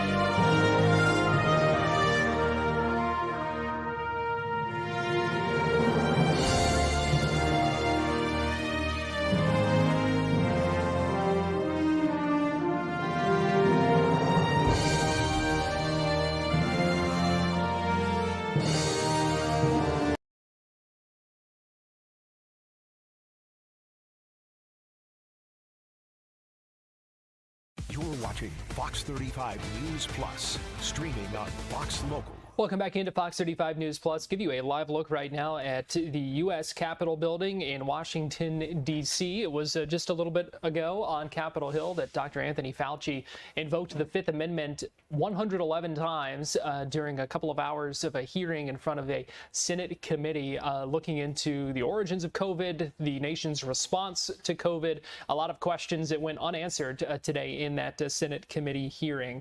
Joining us live now to talk about this hearing and kind of the implications and what happens now as well. Pleased to be joined by a UCF lecturer, political science lecturer, John Hanley, joining us live now via Zoom. John, thanks for joining us here on Fox 35 News Plus. Good afternoon, Garrett. I just want to, I'm curious, you never know how these hearings are going to go. A lot of eyes are on them, a lot of people trying to make whatever point they may want to make in these. I'm curious of what you make of what we saw from Dr. Fauci today on Capitol Hill, and whether that was something that you think maybe senators expected, or if you think they were maybe caught off guard by his decision not to answer any questions despite his preemptive pardon. Well, certainly, I think they had wanted to bring him in. There's a desire frequently in these committee hearings to have some sort of spectacle. Because of the way the Fifth Amendment has been held to work in the courts, once you start answering or talking about a topic, you don't get to selectively, invoke the Fifth Amendment. So for the witness, you have to invoke the Fifth Amendment from the beginning. And the committee, certainly the Republican members, were well prepared to ask a lot of questions to make that Fifth Amendment invocation look very incriminating for Dr. Fauci. Yeah, there were a lot of questions and points made by many of the senators, and talking about the pardon that he has, that he was granted by President Joe Biden during his term in office. So I'm curious about some of the political calculus here of, from Fauci's perspective, why not testify and answer those questions? And the fact that the Senate has now said they may hold him in contempt over this. Right. Well, Fauci, I think, had very few good options coming into this hearing. He does have the pardon, obviously, for up through the end of the Biden administration. So that does protect him against federal prosecution for anything that might have happened during that time period. Of course, any inaccuracies are, lies or inaccurate statements that he would make in the hearing today would not be subject to that pardon, and so federal prosecutors could come after him for that. We saw that with the prosecution of James Comey, where some small details in a hearing a few years ago were used to to set up a prosecution of him. And so I think for that reason, Fauci was probably correct to be wary. Additionally, there's the possibility for state prosecution, which does not fall under a federal pardon. And so that is another thing that Fauci might have and his lawyers might have been considering. It's kind of one of those things where if you are Dr. Fauci and you get this subpoena to appear, and you, given what the senators are wanting to kind of show here, you're kind of in between a rock and a hard place. That is the power of Congress to bring in information for use in legislating and in oversight. It's a considerable power. You see how it was used here by the legislators today. Frequently, they won't go to that extent. Either they'll allow someone to testify in private without the cameras running and everyone able to see it, or they might have allowed Fauci to just say, okay, well, I'm invoking my Fifth Amendment privilege, and they would accept that, and they wouldn't pepper him with as many questions as they did today. But I guess you had the statistic 111 refusals to answer, and that will probably be a statistic that we hear many more times going forward. Yeah, you certainly don't expect this to be the last we hear this, especially if there is a contempt resolution that comes up for a vote. So what is this kind of setting the table for? What do you think happens next, and what should we be watching? Well, I imagine you could see a federal prosecution for contempt, and here they would say that I guess they're setting it up as his initial statement, his opening statement, opened up the ability to ask more questions, that he stepped into the Fifth Amendment trap, as it were. Alternatively, they could say that because he was pardoned for these activities and they're only asking about them, that would open up a contempt prosecution that wouldn't be open to someone who wasn't the recipient of a pardon and came in and invoked the Fifth Amendment. So there's possibly some legal avenues to investigate. It seems like it's something that could go on for some time, bouncing back and forth in the District of Columbia and the DC Circuit. So it might not be done by a long shot. Yeah, may just be getting started with all of this. It's certainly interesting to follow, and we will see what happens next. UCF political science lecturer John Hanley, we always appreciate your time and your perspective, and thanks for joining us here on Fox 35 News Plus today. Thank you, Garrett. We're going to take a quick break, and we'll be right back.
Neil Armstrong reporting the roll and pitch program, which puts Apollo 11 on a proper heading.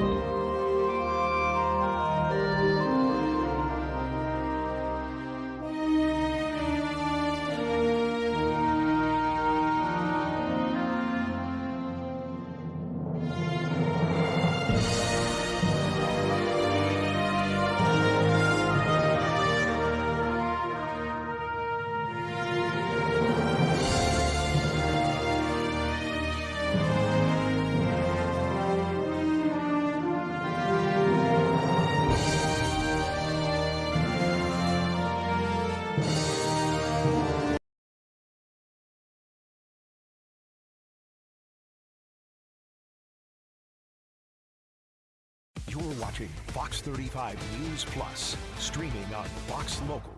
Welcome back into Fox 35 News Plus. Another big national story we are following today, and that is another funeral service for the late Senator Lindsey Graham, a Republican from South Carolina who passed away and has been honored this week through our nation's capital yesterday and today in South Carolina's capital.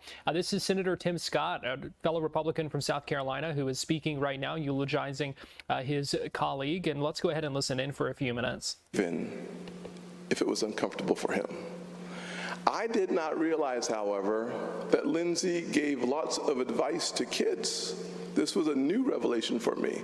I was talking to Katie Britt, who has 2 young kids, and she told me that Lindsey actually gave her, Trey, legal advice.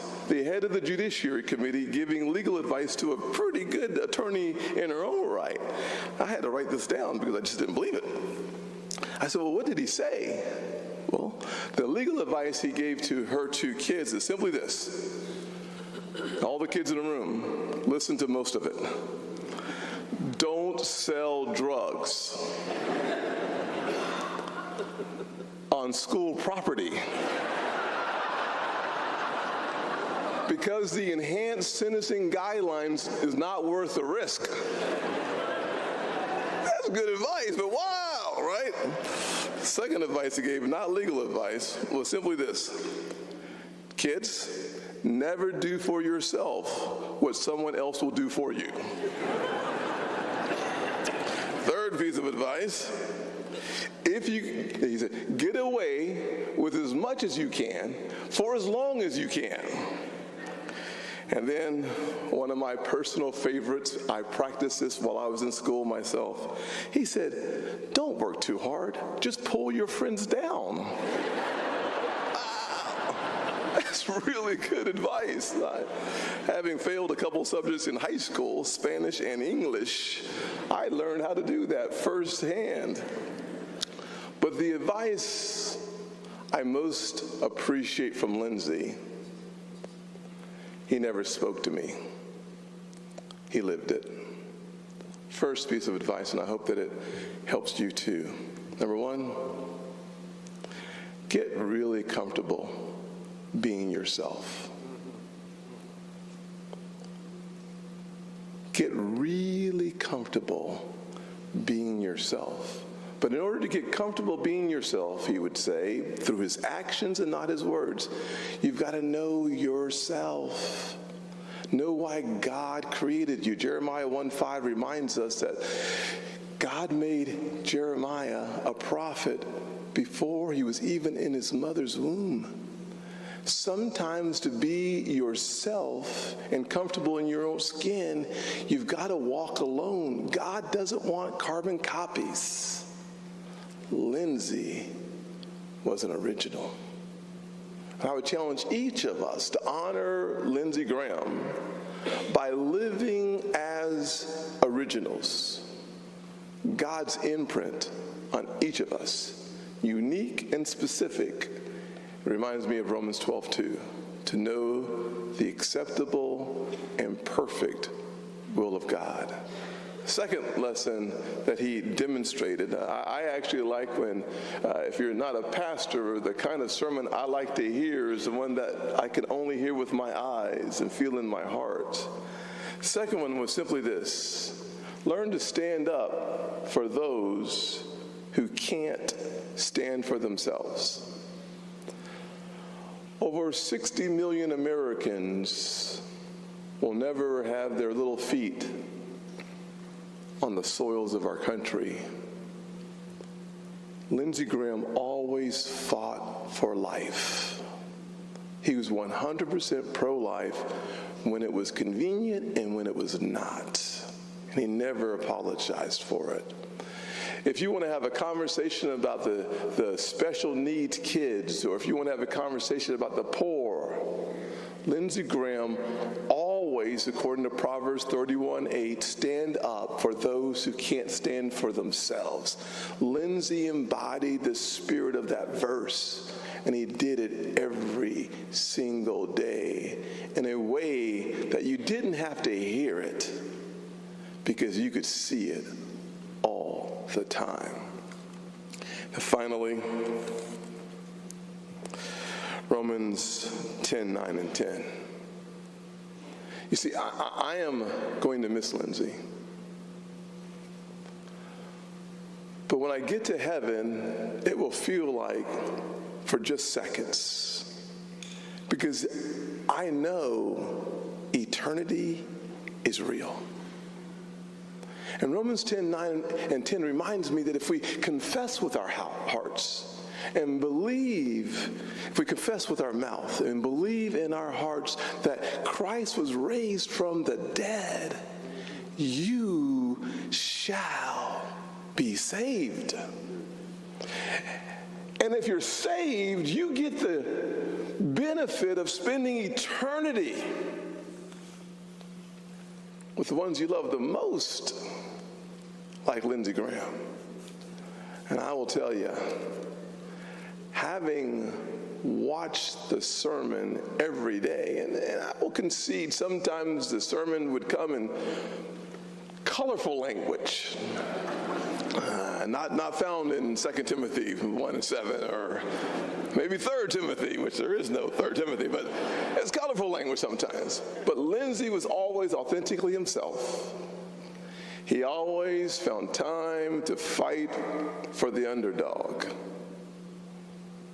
And we now all know that he believed in the King of Kings and the Lord of Lords and the Alpha and the Omega. Let's make sure we spend eternity with God Almighty, whose Son is Jesus, and our good friends like Lindsey Graham.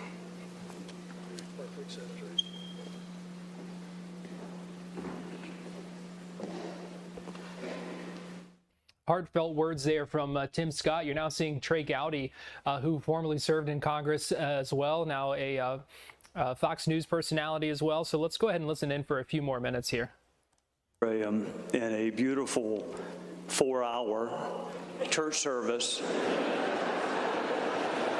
The silver lining was that is the longest period of time Lindsey Graham had ever been in church. I want to thank you for being here to honor the life and legacy of, I just never could call him Chairman Graham. He never wanted to be called Chairman Graham. He wanted to be Lindsey's. I want to thank you for being, we have so many dignitaries, so many people famous people from television. We have so many elected officials. We have judges. And I can tell you right now, he would be looking down on us, wondering why there weren't more people here and why Governor McMaster had not already named the city of Columbia after him.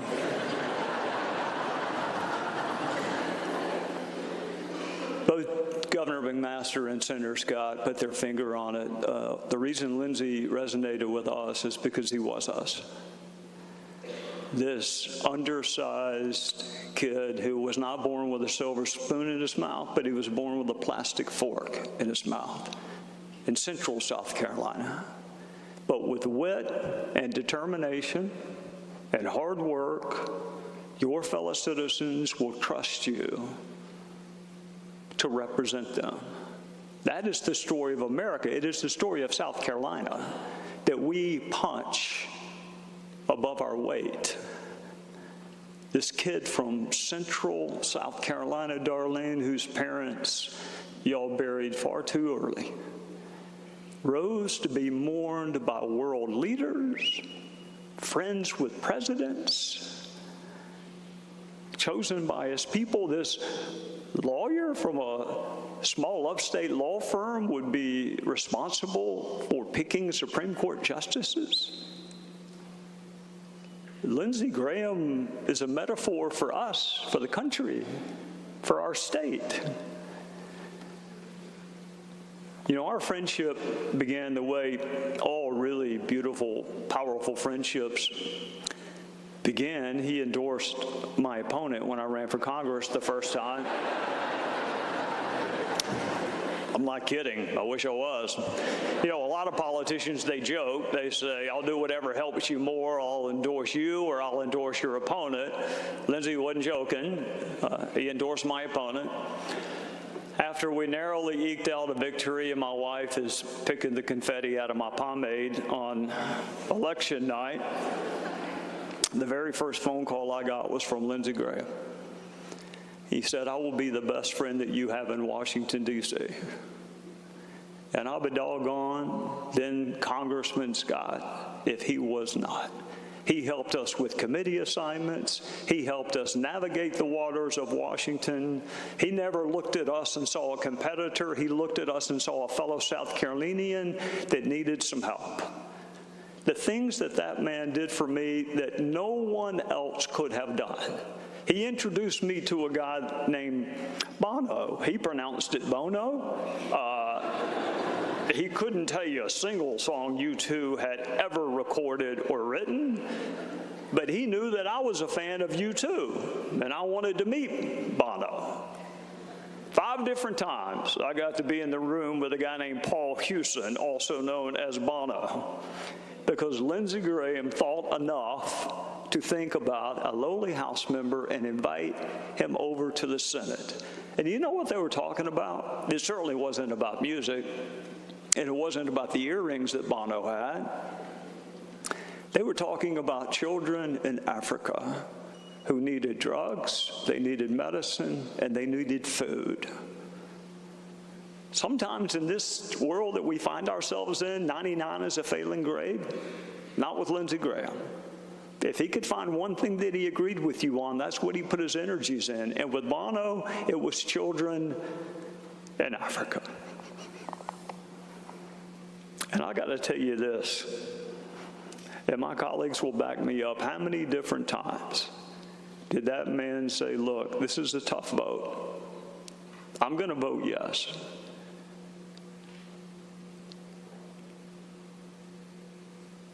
but y'all ought to vote no. It's better for your political career. I'm taking some risk, and I'm going to get some flack. But you need to do what is best for you, and I am going to do what is best for my beloved state of South Carolina. And he cast some really tough votes.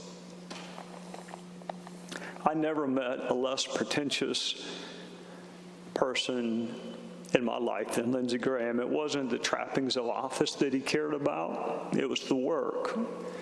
And there is some bitter symmetry to the fact that it was work that he lived for, Darlene, but I am convinced that it is work that took him from us. On those long trains and this plane ride to Ukraine, not because, as the media tells us, he loved war, but because blessed are the peacemakers. People had it wrong about Lindsey Graham. Was he willing to go to war? Yes, as a last resort. Blessed are the peacemakers. He was on a trip, what turned out to be his last trip, trying to broker peace in a war where hundreds of thousands of people had lost their lives. For those D.C. reporters who believe that Lindsey lacked convictions, I can assure you he did not, because I witnessed several of them. Andrew King is here. Andrew, Richard Perry, Van Cato. I can't even call you staff. You were not staff to him. You were family to him. You were the sons that he did not have. And we endured a lot together. So far in life, the four of us have never shared a prison cell. There's still time, but we haven't done it. Not prisoners of war. But we shared a golf cart with him, and we played golf with him, and I'm not sure there's that much difference between the three. The convictions that Lindsey Graham had that come to mind immediately is he had an almost religious aversion to using what we call a rangefinder. If you are familiar with golf, it tells you what the yardage is, so you don't have to ask somebody else 15 times, how many yards do I have? He had a deeply held conviction against using hearing aids. And Sean and Ansley, he had a really deeply held conviction against the memory supplements that we sell on Fox News during commercial breaks. Because I'm just going to give you a glimpse of what playing golf with Lindsey Graham was like. So he would tee off having had no warm-up shots whatsoever, and it would go so far left that I think geometrically it may have actually been right. I think you could walk either direction and you would find the ball at the same time. And he would say, hey, Trey, go get that golf ball for me. And I would say, Chairman, I love you to death, but there's a reason my wife and I left the church we were at in Spartanburg. I don't like snakes. I am not going to look for your golf ball. And he said, well, I'll just drop one out in the fairway with you. He said, how far do I have? 168 yards. First two times you ever said anything to Lindsey Graham were just for fun. He didn't hear him. 168 yards. How far I got? 168 yards, Chairman. 68? How did you get to be the chairman of budget? 168 yards. Some funny stories, some heartfelt remembrances, and lots of tributes being paid to the late senator from South Carolina, Lindsey Graham. That is former Congressman Trey Gowdy, who is speaking right now. We heard a few minutes ago from Senator Tim Scott, a Republican from South Carolina. We're going to take a break right now here on Fox 35 News Plus, but we'll be right back.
program, which puts Apollo 11 on a proper heading.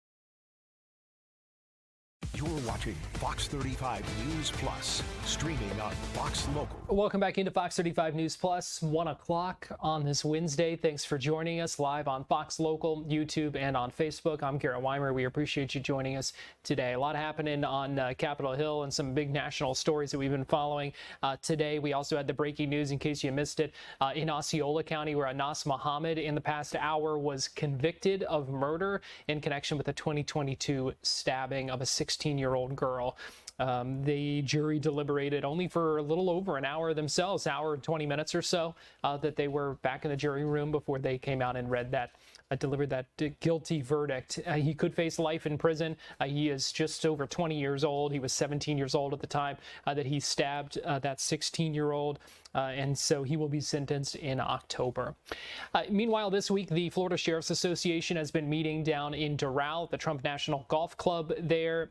We have heard from a number of different state leaders who have addressed that group and who have held some news conferences. Yesterday, we heard from Blazin Golia speaking alongside several sheriffs. We heard from Attorney General James Uthmeyer, who was endorsed for his election bid.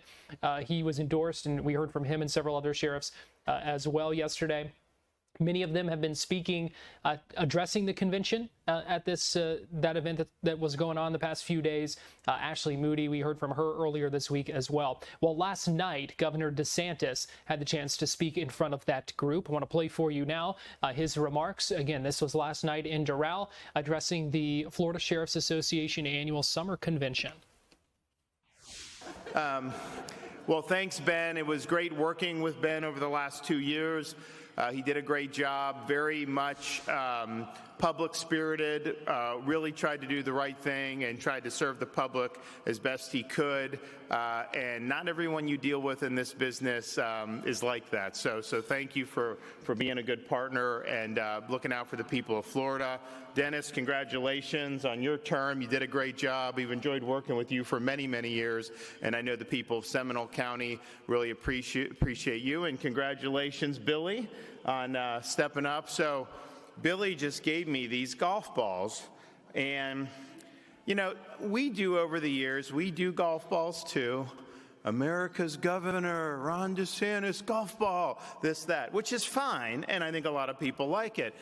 But I somehow have mixed feelings because sometimes I'll be on a driving range and I'll have someone come up to me and say, "Oh, Governor DeSantis, I found one of your balls in the lake on number 8. Whoa, I didn't hit that ball in the lake. What are you talking about? So these are Titleist Florida Sheriff's Association balls. So if anyone's playing golf at Florida State Seminole Legacy Golf Club, they see this in the pond on number 6. It was Sheriff Billy Woods that hit that ball in that lake.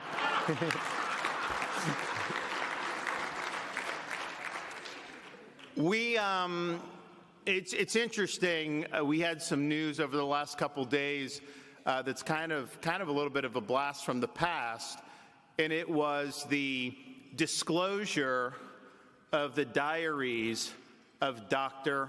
Fauci. And I had some cameo appearances in there.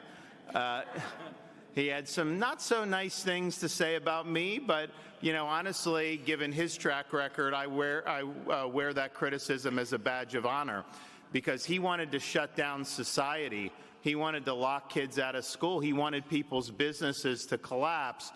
He wanted to even imprison people potentially if they violated the edicts that he has. And I'm proud of a lot of things we've been able to do, but standing up to him and all the hysteria at the time and saying no, not on our watch. We're going to be the free state of Florida, and rather than lock people down, we want to lift people up. We want kids to get educated. We want people to have a right to work and earn a living and do their businesses. And you can talk about the stuff we've done on law and order. I can talk to you about budget, all the success we've had there, economy.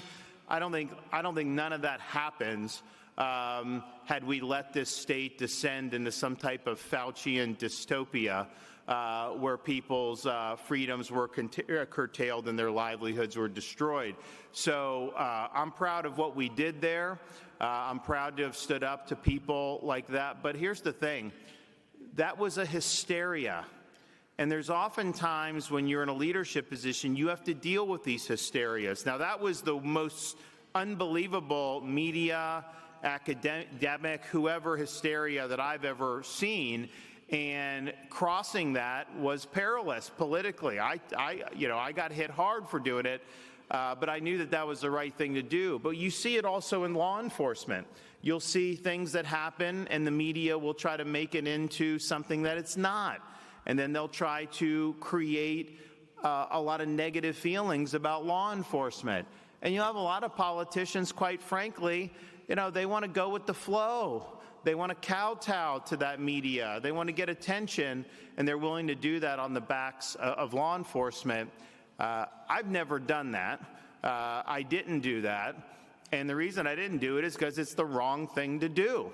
And you need somebody in leadership position that's going to stand up for people who wear the uniform. And so you go back to those days when Fauci was on TV every day in 2020. Was also some of the bleakest days we've seen in this country for how law enforcement was being treated. We had riots in many cities. We had attacks on law enforcement happening frequently and during that time. And there were a lot of people that were going with the flow. There were a lot of people that thought that was cool and chic to do all that stuff. Florida stood strong. We stood for what was right. But that's really one of the tests of leadership. It's so easy to do the right thing when the wind's at your back. It's so easy to do the right thing when it's popular to do in polls. It's so easy to do the right thing when you're going to get positive treatment from the media by doing those things. It's a lot harder when you're going into the wind. It's a lot harder when the arrows are coming down on you. It's a lot harder to do it when there's a cost associated with doing the right thing. But ultimately, leadership is about willing to pay those costs. Leadership is about willing to do what's right in the face of a lot of adversity. We've done that certainly in standing up to the Fauciism during COVID. We were standing with law enforcement. It's a little easier to do it now because I think the views have changed a little bit for the better. Not nearly what we need, but I think it's changed for the better. And you're happy to do that. But there's going to be things that come down the pike that there's going to be a frenzy whipped up. There's going to be narratives. There's going to be things on social media. It's not going to be true. And the question is, are people going to have the wherewithal to stand up in the face of that and do what's right, knowing that they may take some incoming in the process? The other thing I think that we've done well here, specifically with law enforcement, but I think probably more writ large, is at the end of the day, there's nothing new under the sun. Superficially, we have a lot of things that come up, artificial intelligence now, autonomous vehicles, all these different things. But if you look at human nature, if you look at where our rights come from, if you look at the purpose of civil government, none of that has changed in the 250 years that we've been these United States of America. And that's true when you talk about large-scale constitutional issues. It's true when you talk about even run-of-the-mill policy issues in terms of how that interacts. But when you talk about law and order, we know what works, and we know policies that don't work. If you enact policies that will prematurely release felons back onto the street, you are going to get more crime. They've tried it in other states. They've instituted it in other states. Even people wanted to do it in Florida. They just couldn't get through me, so that didn't happen. But it hasn't worked in any other states. And why would we think that it would? You have some places, including some places in Florida, tried to say no cash bail. You come in, commit crimes, we'll put you right back on the street, and then you get to go commit more crimes again. Hasn't worked because it doesn't recognize human nature. It doesn't recognize the incentives that you're putting before the criminal element and basically facilitating them to do more crimes. So these policies that have been promoted, now you have some of these politicians saying they want to abolish prisons. Well, you couldn't get elected in a Democratic primary in New York City. So you hear some of these people that they want to abolish prisons and all this stuff. And I'm just thinking, this has no resemblance to an understanding of human nature and what it is. So what we're doing is you have a certain criminal element, they commit crimes, they need to be taken off the street. They need to be incapacitated from being able to harm other people. And if you release them prematurely or don't even prosecute them at all, you are going to have more people victimized, and that's going to shatter more and more lives. So we understand this. We understand what's right. We understand what's true, and we understand what works and the policies that we've done at the state. And look, I've had to veto some bills. You know, we've got some folks that are good-hearted, and sometimes they want to go a little bit more lenient, right? And I get it. And I don't think it's bad motivation. Some is bad motivation, like in New York and some of these places. But we have it. And, you know, I just can't do it because I understand that we have a responsibility to protect the public. You know, when we talked about the free state of Florida during COVID, yes, if you came from Chicago and went to Tampa, it was like living in two different universes in terms of how people were living their lives. But when we talk about the free state of Florida, we are also talking about people being free from having some of these ideologies jammed down their throats, whether it's their kids' schools or whether it's in the workplace or all these other things. And there was a huge movement from 2020, 21, 22, 23 to really just jam that into people's skull. We said, no, we're not going to be party to that. But part about being a free, vibrant society is that you have the freedom to live your life without having fear of the criminal element shattering your life. And so we've been very strong on this. I just presided today over 2 executions in the same day. First time that's happened in a long time. And, you know, I don't take joy in doing that. It's a weighty thing. But I'll tell you, when we had COVID start, kind of all the normal operations kind of got upended. There was a lot of unknowns. We were navigating a lot of things. And we kind of got off our schedule there on what we were doing with capital punishments. And then we started to kind of do, but, you know, some of the victims' families have been waiting a long time. And some of them are just like, you know, when are we going to get justice? Why aren't we having this case? Can you do this case? And I said, you know, we do owe it to them to do it. So when people have gone through, first of all, the process is way too long. You shouldn't be going for 20 years. You should be able to try and maybe appeal, but then at some point, we've got to get cracking here. And so, but once it goes through that, you have a responsibility to get it done. So we've done it, and it's been a big weight off the shoulders of a lot of families of the victims. And it doesn't take away what happened. I don't know if closure is the right word, because you'll probably never get full closure, but at least knowing justice was served is something that was very, very important to a lot of people. So we did that, and we've done that now. I think we'll probably end up having done more than any administration in the history of the state of Florida. And I'm not like taking pride in that because it's a weighty thing, but to me, as we move through those and bring justice, that makes a big difference for a lot of people out there who suffered really, really serious tragedies. So we'll continue to do that, but the policies have got to benefit the law-abiding public over the criminal element. And you have some of these people that seem to want to bend over backwards to put criminals back on the street. Then you have a little civil infraction, you know, you're, oh man, they're coming to get you and all this stuff. That just turns the world upside down. And I will tell you this, during COVID, one of the things that really bothered me, because so Fauci in his in his things, he's like, Governor DeSantis is a disgrace. He's preventing local governments from enforcing mask mandates and business restrictions. Yeah, I was. For a couple of reasons. One, people had a right to operate those businesses. Some local government didn't have a right to tell them they couldn't do that. Local government, I don't think, has the authority to force you to put a napkin on your face or a cloth on your face. I just don't think they have that. That's your choice, whether you want to do that. But to impose civil or criminal penalties, to have police forces going around and doing it. You see that, I remember that image in California. You have some guy jogging on the beach all by himself, and you have like 6 cops chasing him down, to go.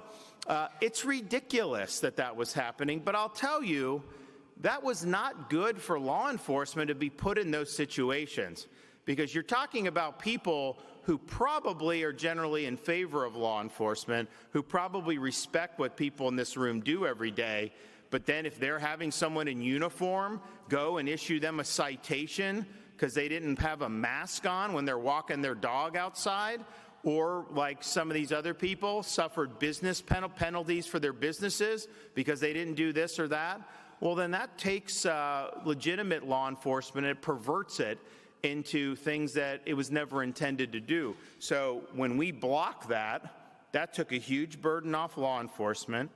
And then I issued a blanket pardon for everybody who had the COVID offenses, because I didn't believe that those were legitimate use of government power to begin with. In areas where they had the local police constantly harping on people, in Kentucky, they didn't let people attend Easter services. They were out there with police blocking entrance to the church. That is not what you learn at police academy. That is not what we want to see our people in uniform doing. And I don't think a lot of people wanted to do that. They were being told to do that and following orders, but I wasn't going to stand for that in the state of Florida. And that's just the way I think it's got to be. So, as we look forward, Florida's gotten a lot of things right. We have 50-year low in the crime rate. Oh, on the budget, I just signed a budget. 4 straight years we've reduced our budget in the state of Florida. We have 23.5 million people and a budget of $117 billion. New York, our closest state population, 19.5 million people and a $269 billion budget. Where is that money going? They're taxing, and now they want to tax more and more and more. If you go from JFK to Manhattan, I pretty much throw up on that route because the roads are so bumpy. They're not fixing the roads. They're not doing what you need to do. So Florida has shown great fiscal responsibility.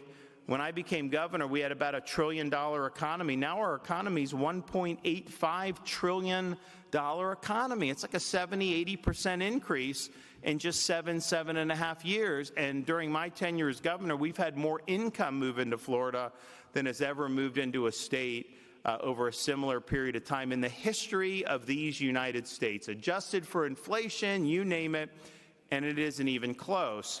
We have universal school choice. We've got a lot of great stuff, but none of that would amount to a hill of beans when we don't have safe communities. And part of the reason you've seen income move here, and I'm not asking people to move here. In fact, honestly, we have a lot of people. It's nice maybe to not have so many people moving here, right?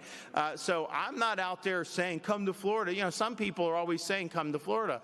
I'm not actually one of those guys. Well, one, I don't want them coming and then voting the same way they voted from where they came from to create the problems. I mean, if you're creating problems with those policies, don't import the policies elsewhere. But I also just know it gets crowded. There's a lot of challenges. So I'm not out there. But it's a free country, and people vote with their feet. Not only did they have confidence in Florida that they would be safe, but they were fleeing from areas that could not provide that guarantee of safety. And that's primal for people. That's more important than all these other issues. If you don't have that, you don't have the ability to raise your family and realize your dreams. And so the Florida Sheriff's Association, all are now 67 sheriffs. We only had 66 when I got elected in 2018, and now we've come around the bend with Miami-Dade here, so we're fitting to be down here now. you guys play a really important role, not just in restraining the criminal element and bringing accountability, but inspiring confidence that Florida is a place where people can raise families, retire with dignity, whatever their heart's content. People have confidence that Florida is the place to be able to do it. So we've had an incredible amount of success.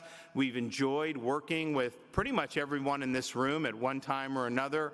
I know our First Lady, my wife Casey, really appreciates working with so many people throughout the Sheriff's Association and all our 67 counties.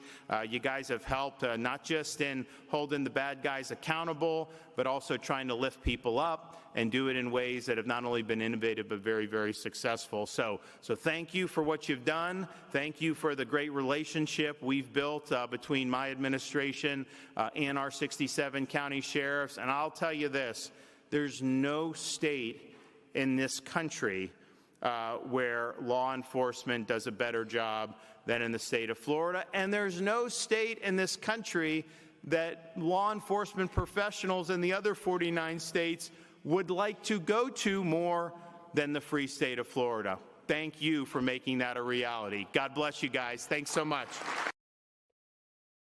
Governor Ron DeSantis speaking at the Florida Sheriff's Association convention last night in Doral, and you heard quite a few comments about Anthony Fauci and the response to the COVID pandemic, something that obviously was front and center today on Capitol Hill as we heard from Dr. Fauci testifying on Capitol Hill and invoking the Fifth Amendment more than 100 times in that hearing in front of a Senate committee. We're going to take a break right now here on Fox 35 News Plus, and we'll be right back.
Reporting the roll and pitch program, which puts Apollo 11 on a proper heading.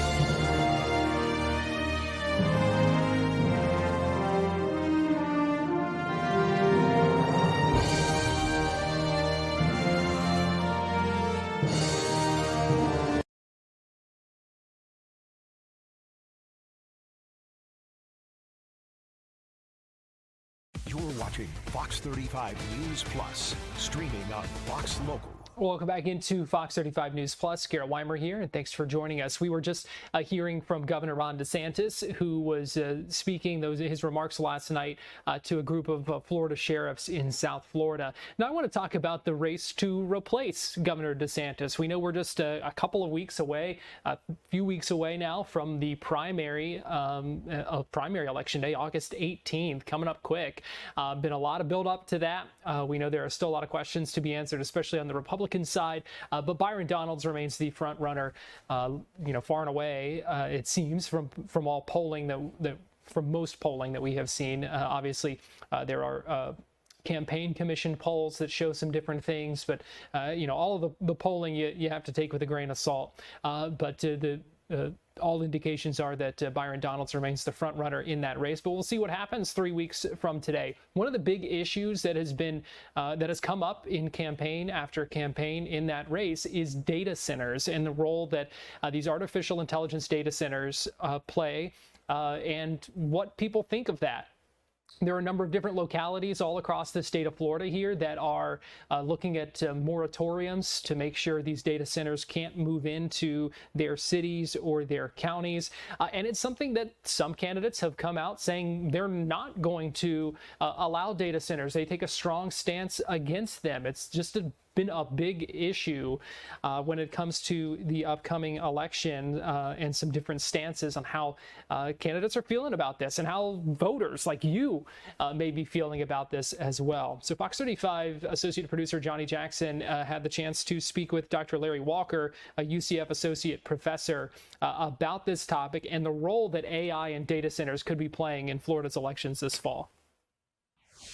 Dr. Walker, it feels like at every single news conference we cover, all of these candidates are asked about their positions on AI data centers. Did you think this would be nearly as big of an issue?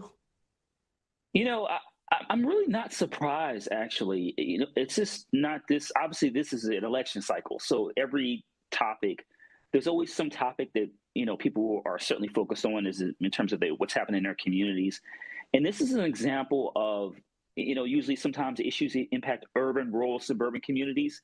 But these AI centers are popping up pretty much in all the areas I've just described. So what you have is you have individuals from those kind of three different areas, also from different unique backgrounds, socioeconomic backgrounds, who are all being impacted during the same period of time, which, and like I said, as I referred to as an election period. And obviously here in the state of Florida, you know, the governor fought for the AI Bill of Rights, which never made it to his desk. But this is a huge issue, and a lot of Americans from all different backgrounds are concerned about it. And it feels like, you know, AI is in the headlines every single day. We've even seen candidates like Byron Donalds kind of change his positions on AI data centers a little bit. I mean, what does it say that even, you know, from top to bottom on your ballot, all of these candidates are still kind of wrapping their heads around what their AI policy is? And so what you're seeing is you're seeing candidates respond in real time to what the polling is telling them. And I'll give you a really quick example. Politico just had a poll that came out just this week, just 2 days ago, that, you know, over the last 6 months, it was originally 28% of those who opposed having an AI center built in their community within, you know, 3 miles of their house. That's now 41% in just 6 months. So that's a great example of how quickly this has shifted and how, you know, politicians have had to adapt. And we've seen AI used in just about every kind of business in general. I mean, what does it say that this new kind of burgeoning technology is kind of limited by the building of these AI data centers in the first place?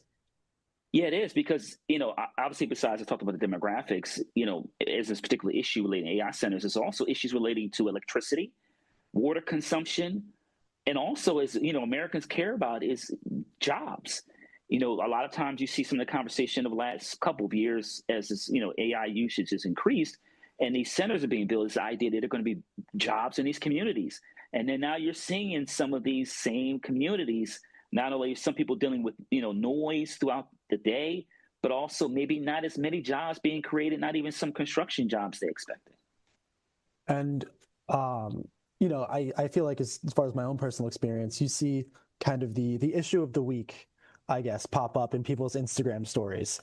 It feels like the issue of the week for the last couple of weeks has been these AI data centers, graphics either for them or against them. What is it?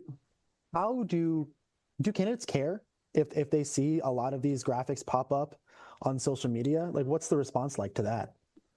Yeah, so I can tell you as a former staffer, you know, a health staffer, you have to pay attention. Well, you know, today you have to pay attention to what's happening on social media, particularly in your own local community.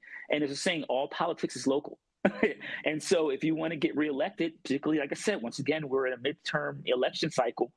And if you want to, you know, you want to represent your constituents, you have to pay very close attention to what's happening. And certainly social media is has a huge impact on, you know, how voters feel about certain issues. And you're right. I see a lot of these AI, polls and, videos, et cetera. And then we've seen some states with, different, political views like Maryland, where they, passed legislation, and some other more conservative states to ban AI centers for 12 months, 18 months. So you are seeing a shifting sea of change in the country. Does the always online nature of politics in 2026, does that impact a politician's ability to maybe say they're against data centers now, but come December 1st, January, kind of pull the rug out from underneath voters? So I think that's an important issue. And so, politicians or people like everyone else, and their views on certain issues shift sometimes dramatically. And so the thing is, if you have a certain view and then and this is not uncommon for a policymaker once getting elected to change their perspective on a certain issue, depending on how they're polling or their own personal views. But you have to be very careful with that, because certainly there are ways in which your constituents can be becoming, angry, and find any way possible to, depending on a state or federal election, it depends. But at the state level, certainly find a way to maybe get you out of office before you finish your term. So once again, as a state, local, or federal, it depends on, in terms of some of the challenges you could face during that actual term. And it feels like we've seen a good amount of candidates, good amount of politicians, good amount of people in general say, we like AI, we like the idea of having data centers, but I don't want one anywhere near me. There's not really a way to go all in on AI and not have data centers anywhere. I mean, is there a path forward that appeases even half of the people on this issue? So you highlighted what is the challenge. AI is part of our fabric of our society now, and people of all ages are using it for various reasons. So you described the moral conflict. People are increasingly using AI, and you have to have the center somewhere. So what is the middle ground? And I'm very interested to see, not only in terms of the elections this year, but over the next 2 years, how do politicians respond to this unique challenge of the growth of technology and usage compared to where do we put these data centers? And that's not an issue. People haven't, policymakers haven't figured it out. And so they're going to have to find some middle ground. And what that is, I'm really interested to see over the next couple of months. Is this one of the more interesting midterm issues that you've seen in your political career? It absolutely is, because like I said, it's impacting people from various, socioeconomic backgrounds, religious affiliations, race, ethnicity. So everyone is impacted by this, and everyone's usage has gone up overall. So, but it is a very interesting political issue, intersection of technology and politics, and also economics. So I'm really, like I said, someone who follows a lot of politics. I'm very interested to see what it looks like for this election cycle and what it looks like 2 years from now. Because once again, I talked about the political, poll over the last 6 months. Does it swing? Does the pendulum swing in the other direction? And time will only tell. And what do those conversations behind closed doors look like with candidates and their staffers about, how do we navigate this? We know we're going to be asked a question about this. How do we respond? So they're looking at it. There are a couple things. Their polling numbers, their internal polling numbers, what they're seeing largely in terms of the United States. And also, if the politicians are running for office, certainly like I said, for this election cycle, when they're having these meet and greets with constituencies, what are they saying about AI policy? And as you're saying, it's shifted in terms of it being far less popular nationally, not only in the state of Florida, but nationally. And so you have to respond to that. And like I said earlier, in real time as a policymaker, if you want to get reelected or elected for the first time, and if you're not responsive to the needs of constituency, you're going to find yourself in a lot of trouble. So Dr. Walker, bottom line for me here, I mean, if you're giving advice to a politician on how to navigate this issue, what do you say to them? I would say to them, if your constituents are opposed to it, that is the policy position you take. And also, like I said, there's a lot of, and I didn't even mention the environmental concerns that some people had. So there's a lot, and I know there have been some studies on this issue, but as Americans, and Floridians, we have to navigate this situation very carefully. Dr. Larry Walker from UCF giving us some interesting perspective there It is certainly something we're going to be watching to see how it all plays out in the upcoming elections. We're going to take a break right now here on Fox 35 News Plus, and we'll be right back.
Neil Armstrong reporting the roll and pitch program, which puts Apollo 11 on a proper heading.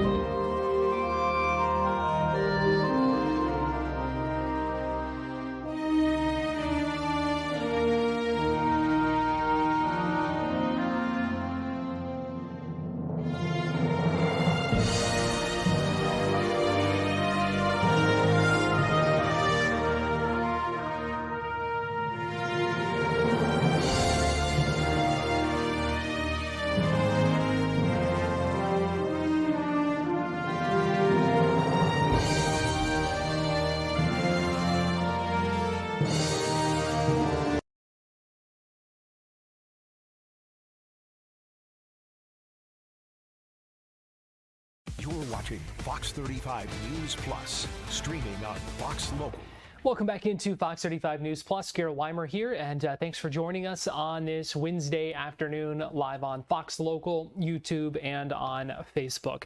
Let me give you a live look at the White House right now, where this afternoon around 3 o'clock, President Trump is expected to make some sort of announcement alongside the Secretary of Transportation, Sean Duffy.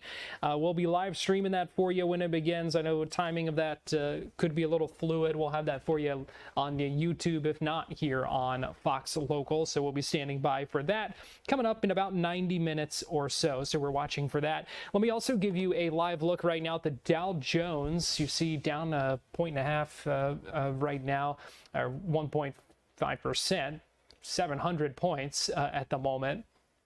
As we are watching that, anticipating an announcement from the Federal Reserve a little bit later this afternoon about interest rates. There's a chance that they end up raising those in response to some inflation concerns. We'll hear from Kevin Warsh, the Federal Reserve Chair, coming up around 2:30. So we'll be watching for what comes out of their meeting as well. A lot of times we find out before we hear from the Fed chair, find out what is going to be happening. So we'll be watching for that in the next hour or so. We'll bring you updates as we get them as well.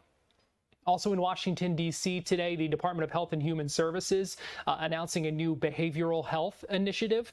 We heard briefly from Health and Human Services Secretary Robert F. Kennedy Jr., who spoke at an event earlier today. Hey, everybody, I'm very sorry to keep you waiting. It is. Every day is a crazy day here, but this day was really crazy. And I'm very, very excited to be here. This is an area that interests me tremendously. We're seeing for many, many years, mental health and substance use disorders have been essentially playing on the fringes where they're not really in the house of medicine, and they've been judged by different standards and not properly compensated. With that parity was absent. It's now becoming more and more clear to all of us that those two areas are inseparable. we have something like 80% of the SSRI prescriptions being written by general practitioners in this country. And there's so many now, we're understanding more and more the links between mental health disorders and physical disorders, and the link between gut health and mental health illness, and all of these other intertwined things. We have to start treating this as a single area.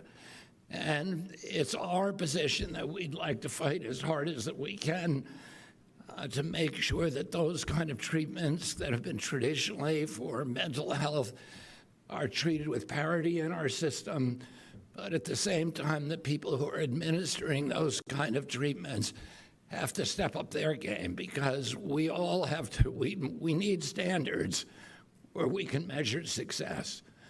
We need outcome-based standards. If you go into a hospital with pneumonia or diabetes, there are standards of care that people know about, and they're evidence tested. And and we know what works, and we don't know what works, and we apply those standards broadly across the entire universe of healthcare.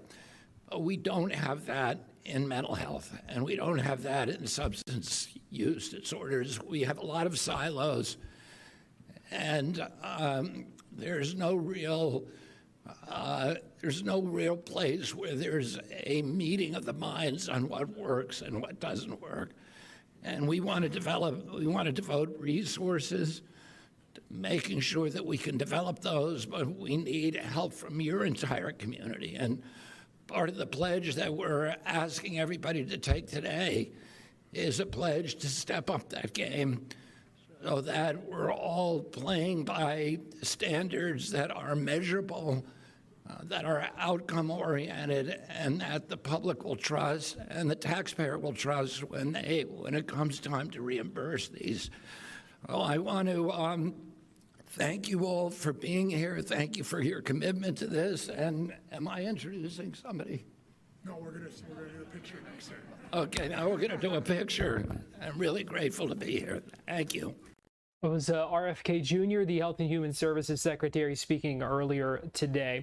A couple of other things I want to let you know about as we approach the 2 o'clock hour. Going to hear an update from NASA coming up at 2, talking about the upcoming launch of the Nancy Grace Roman Space Telescope that is expected to launch from Florida's Space Coast in August. We're going to hear an update on that. We are also expecting to hear from the chair of the Florida Democratic Party, who is going to call on Ashley Moody to talk more about the unfolding Hope Florida scandal. There's been some reporting this week asking questions, raising questions about what her office may have known about what the money from that Medicaid settlement was going to be used for.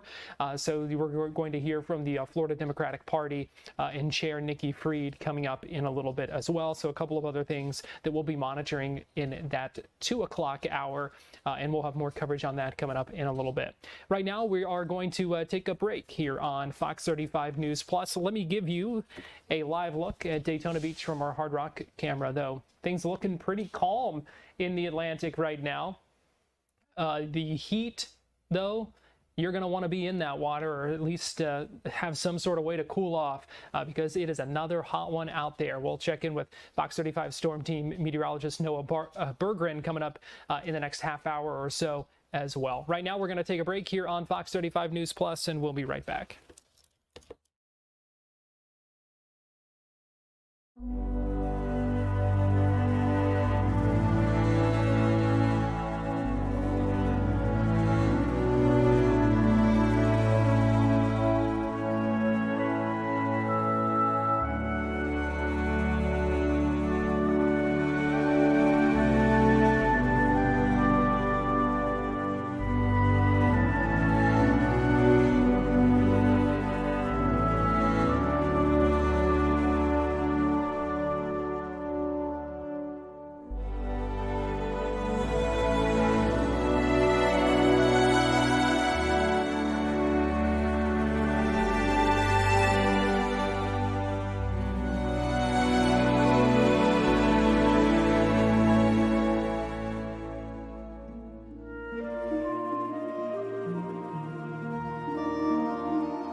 put Apollo 11 on a proper heading.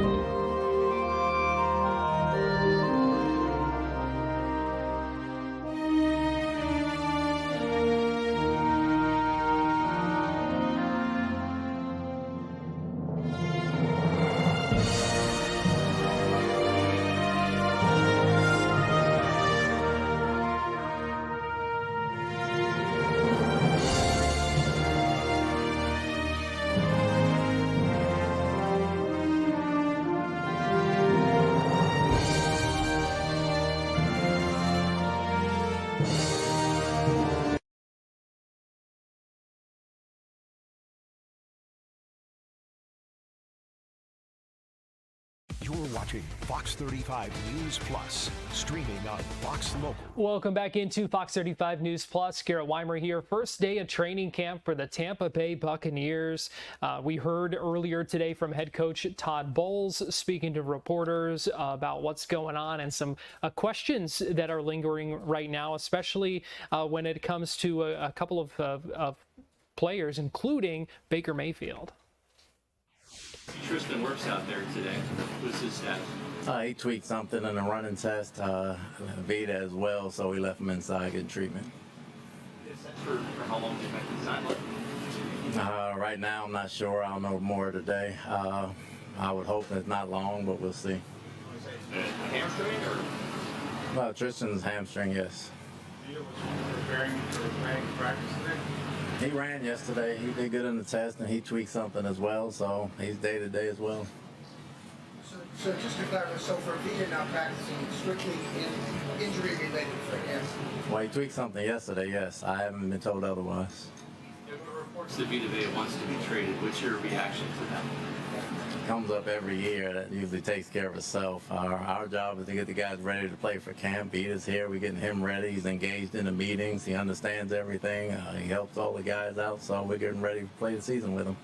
Mini camp, he was a hold in, so he was participating in classroom instruction, but just not doing a physical portion of practice. What have you seen from Vita from then and then now? No, it's been the same. He's been engaged then. He's engaged now. Like I said, he came in great shape. His weight is good. He ran great yesterday, and he tweaked something, so we'll see how he feels. Your discussions with Jason, is there any receptiveness or information to facilitate a trade, to entertain the trade? We have not even discussed it. Do you have concerns at all that this would linger and impact, when you guys are putting people on the field in regular season? We don't let the outside noise affect what we're doing right now. We're getting ready for camp. We're trying to build camaraderie and chemistry, and we're getting ready each day, and that's all we do. So I mentioned the horse looked like it was a little limited today. He had a helmet. Like, were you just trying to ease him into training camp since he missed some time, or what's his status? Just still working on his hamstring a little bit, but he's day by day.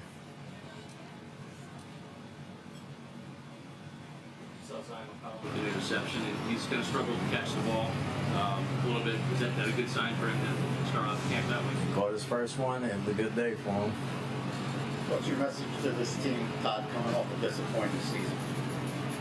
No, that season's long gone. I mean, we got to be better than yesterday. Tomorrow we got to be better than today. So we got to get better. We know what the chemistry is. We understand what last season was, but last season. So every day is different for us. We got new guys. We have a new team. We got to keep continuing to build and grow. We got a lot more leaders in this team that are stepping up. The chemistry has been good. We just got to keep getting better every day. Possibility of adding another veteran corner, then look at Lucas and Paul and see what they had. Would Lucas still be at sideline? Would you look at adding somebody, or are you going to go with the corners you have? You know, we worked some guys out, and we're still in the process of filtering that out, but hopefully we'll have somebody in here. I'm not sure how much you saw of Cody Mount today, but you did see him. How do you look kind of moving around? I didn't see much of him personally, just to sit there and study. That's when we're going to watch the film, but I think he's had a great offseason. He looked great in the spring, and he looks stouter as he did look stout last year before he got hurt, but he looks stouter right now, and I'm just excited to see him in there. I know this is probably a Jason question, but Baker wanted a new deal. He said if there was nothing done before training camp, he would, stop negotiations, and he's going to play out his year. Do you know at all if Jason will continue to talk with his agent and possibly him getting a new contract? That is a Jason question right now. You just said everything that Baker was going to do. We're not going to make this training camp about Baker from a team standpoint. If something happens, great, but we're getting ready for the season and play it out. He's expecting to have a great season from himself. He loves the guys that he's around and building it from that, and that's all we're going to go with right now. It's not often that this team in particular has players and multiple players publicly attempting to negotiate through the media. How do you kind of manage that and keep things about football? Well, there's players every year. You're going to have them. These happen to be two of our biggest players. You know, we haven't had two of our biggest in a while, but we've had players every year. It just haven't been of that magnitude, but it's always about football. There's always going to be distractions, just like there are in game day. There are going to be sudden changes. There are going to be sudden changes on the field, but we have a very professional and mature group with a lot of leadership there, starting with Baker. So he makes sure that's separate, and he makes sure the teams know that's separate. And like I said, we're not going to make this training camp about what he signed or what he didn't sign or being his contract year. We're just going to play ball. Nothing surprises me in this league. Are we going to start working with Zach Robinson, Todd, and get this offense back to where it was in 24? It's been great. I mean, it's been great. He's been great since he's come in there. He's very detailed and he's very precise on the things he likes to do. And offensively, you can see the guys and hear them talking about it. You know, it's the most precise from a formation standpoint that they said they've had since they've been here. So, you know, just getting day by day and getting everything down. I think we've made leaps and bounds from the spring, just from a formation standpoint today as far as getting lined up. So that always helps. Several years, you're not breaking in a rookie play caller on the offensive side. How has that freed up your time to let Zach kind of do his thing, since he has play calling experience, and focus on the defense, or just being a walker at head coach? Well, it hasn't changed much because he's still new, so you still got to get a feel for each other. He's got to get a feel for me. I still got to get a feel for him. I think we've done that, and we're continuing to do that right now. But the fact that he's been in more situations, not being a first-time play caller, helps a great deal. We're careful this summer in easing Bucky back from shoulder surgery. And how do you feel about where he is physically at the start of camp? He feels fine. I mean, he's great. He's full speed. He's full go right now. Obviously, when we get in pads, I mean, we're not easing him back from anything, so we feel pretty good right now. Your veteran newcomers on defense, Alex Anzalone, Sean Robinson, Company Muhammad. What have you noticed about them and how quickly they've assimilated into the team, and maybe some leadership, vocal leadership that they brought from other places? Not only that, they're egoless, and their work ethic is outstanding, and they don't mind getting their hands dirty and setting somebody up for a play and talking to people and doing the extra after practice. And those are the things you look for in leadership, and they came in with those qualities. What's the goal here the first week before the pads get on? What do you want to see from you guys? For the most part, how much recall we had back from the spring, just making sure everybody's in the right shape, not putting people on the ground trying to hurt each other before we get in pads, still getting acclimated. But the recall from the spring and just getting back with the play calling on both sides of the ball, that's what we're trying to see. Not at all. Every situation is different. Mike's situation was different. Baker's different. Vita's different as well. But we talk about all these things, and we have a very mature group, like I said, and we make sure we make it about ball, and we understand the business side of football as well, and everybody's going to go through that, coaches and players alike. But we have a very tight-knit group team, and I feel pretty good about them. We saw a couple plays today. What are you seeing from him since arriving to the pros so far? He's been grasping the system very well. He's got to continue to grasp the system, and that's the big thing for him. He can move around more than we thought he could move around as far as different positions, and you know, he's a tough player, but understanding the system and moving around in different places requires precision, and he's got to continue to get the routes down, but we know he's a playmaker. How open are you to making some schematic changes on defense, given you might have 4 or 5 new starters? We've made quite a few changes. We've made quite a few. I mean, the fact that if you don't play well, you make quite a few. If you get new people, you make quite a few. And we've made quite a few changes that obviously you can't discuss them, but, you know, we're building towards that, and I like where we are. Like as if Josiah Trotter was getting some run with the realm. Just how much has he progressed since minicamp to now? What have you liked so far? He's definitely smart. He's quiet, but he's very tough. Obviously, his play coming to play once pads come on, but he understands the system very well, and he's moving around great. Quiet. He's a rookie. He's going to be quiet initially till he gets the system down, but he's a thumper. He's a thumper. He's quiet right now just because he's vocal on the field, but he's quiet right now, but he's a very confident guy. What's his competition as a starting linebacker? Well, obviously, Voss is there, and Roseboom is there, so there's be some competition at that spot. As a whole, is there anything you're changing with the structure or the tenor of practice in terms of doing things differently tonight on lessening the risk of injury? From a treatment standpoint and a lifting standpoint on the inside, we have changed some things around. Obviously, from a special team standpoint, we sprinkle them out throughout practice, trying to give the linemen more rest and do those type of things. And the lifting times have changed, so we've changed quite a few things around, trying to make sure we're doing the right things to stay healthy. Teams, just your impression of Danny Smith, what he was able to accomplish, and the pace with which he goes through everybody in special teams getting the reps. Well, Danny brings a great presence, and once you get past the presence, which will take you a while, he is an extremely bright and smart coach, and he's very detailed. He loves the game. I think Danny is the new Coach Moore because he's older than all of us, but he's younger than all of us. But he's a hell of a teacher. He's great to talk to about almost any and everything. He gives you sound advice. He's eager to get going all day long, and you just love that about him, and he holds all them guys accountable. So I think that'll be a big change for us this year on special teams.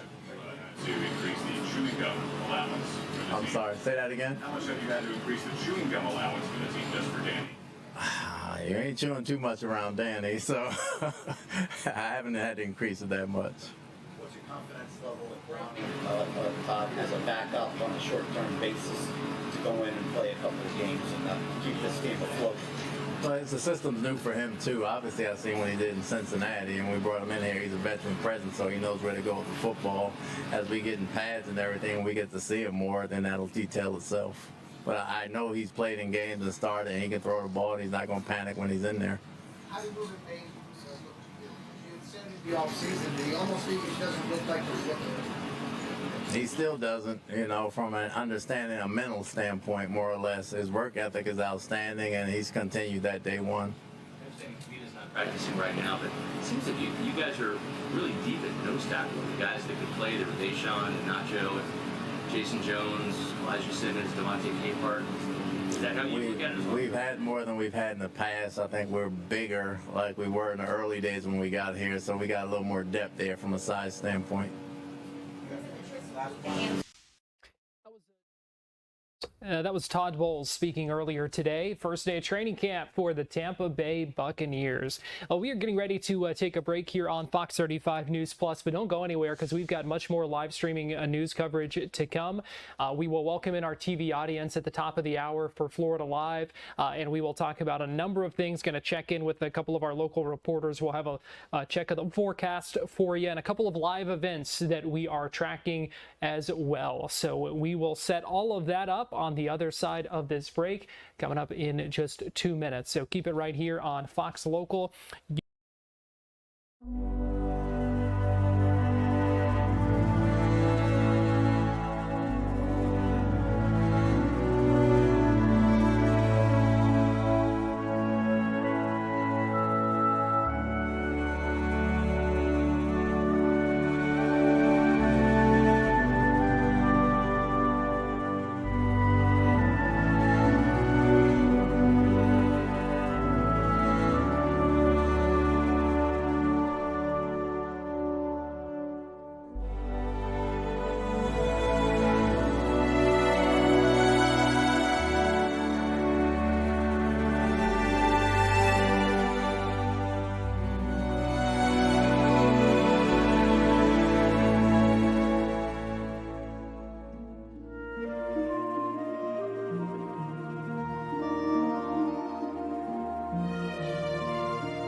Neil Armstrong reporting the roll and pitch program, which puts Apollo 11 on a proper heading.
streaming.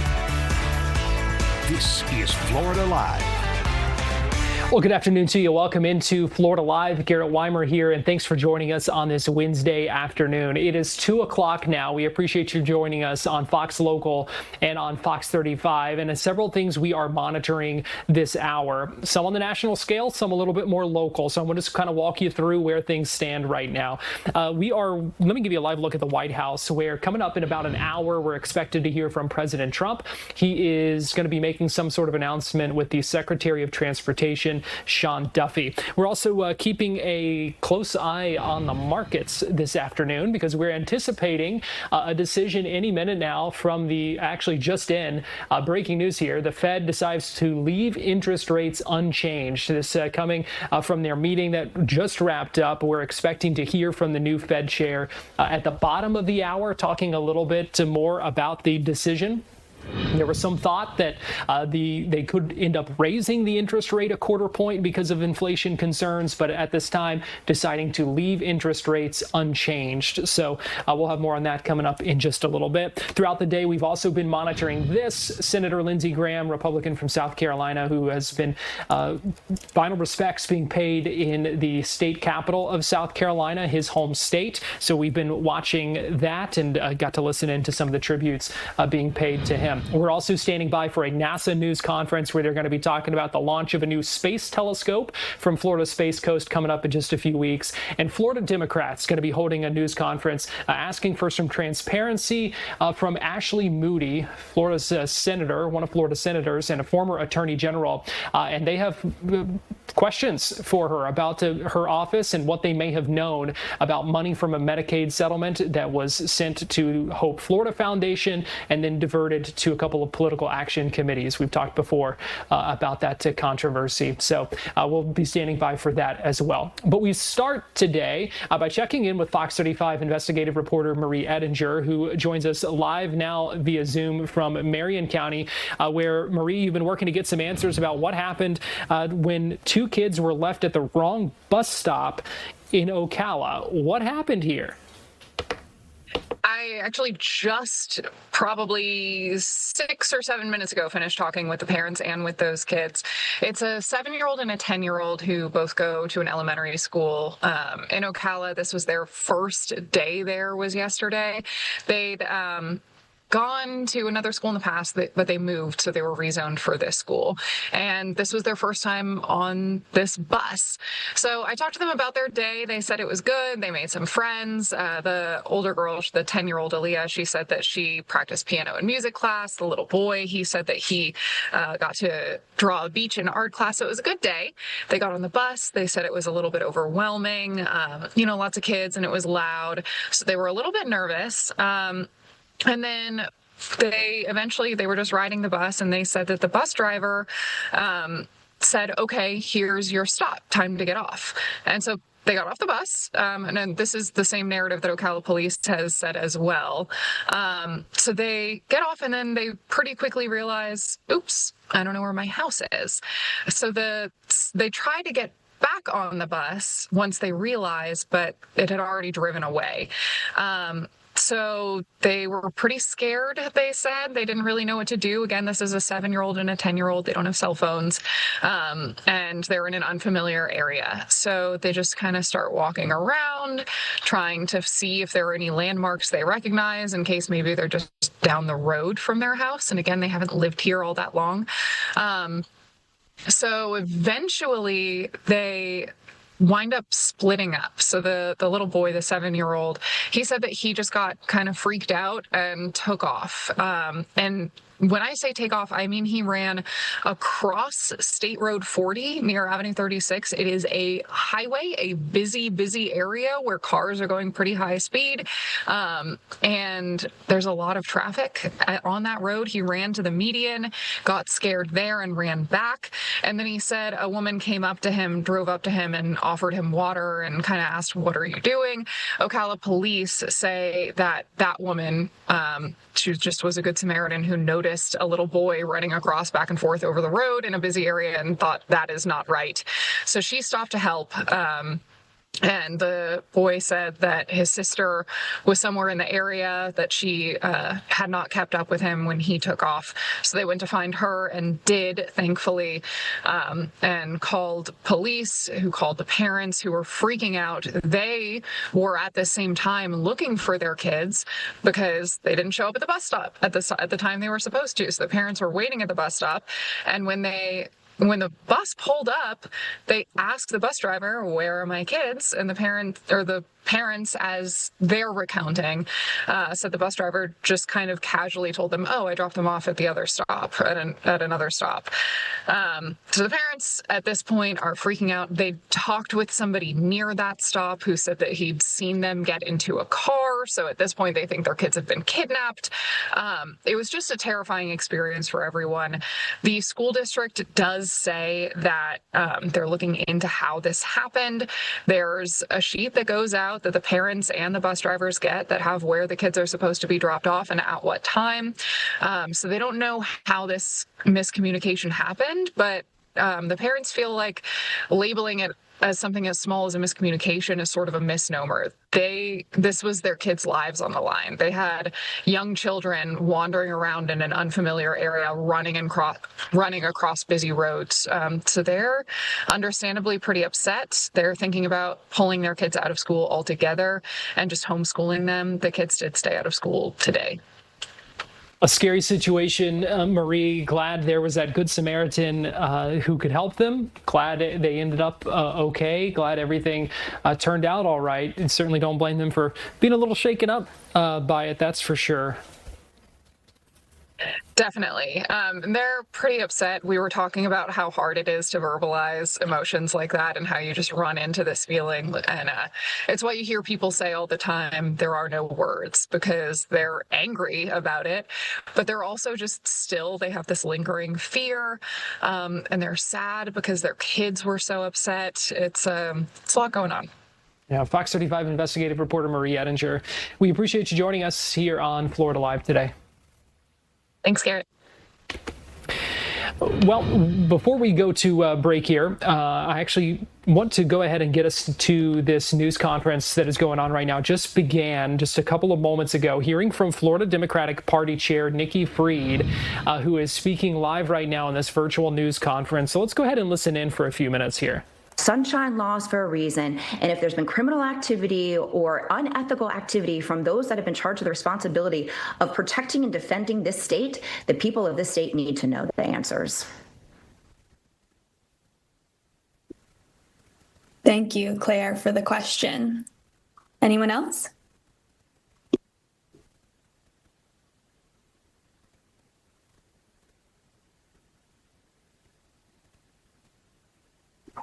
And I see we have someone else who just joined the waiting room as well. We're in the Q&A portion if you have questions.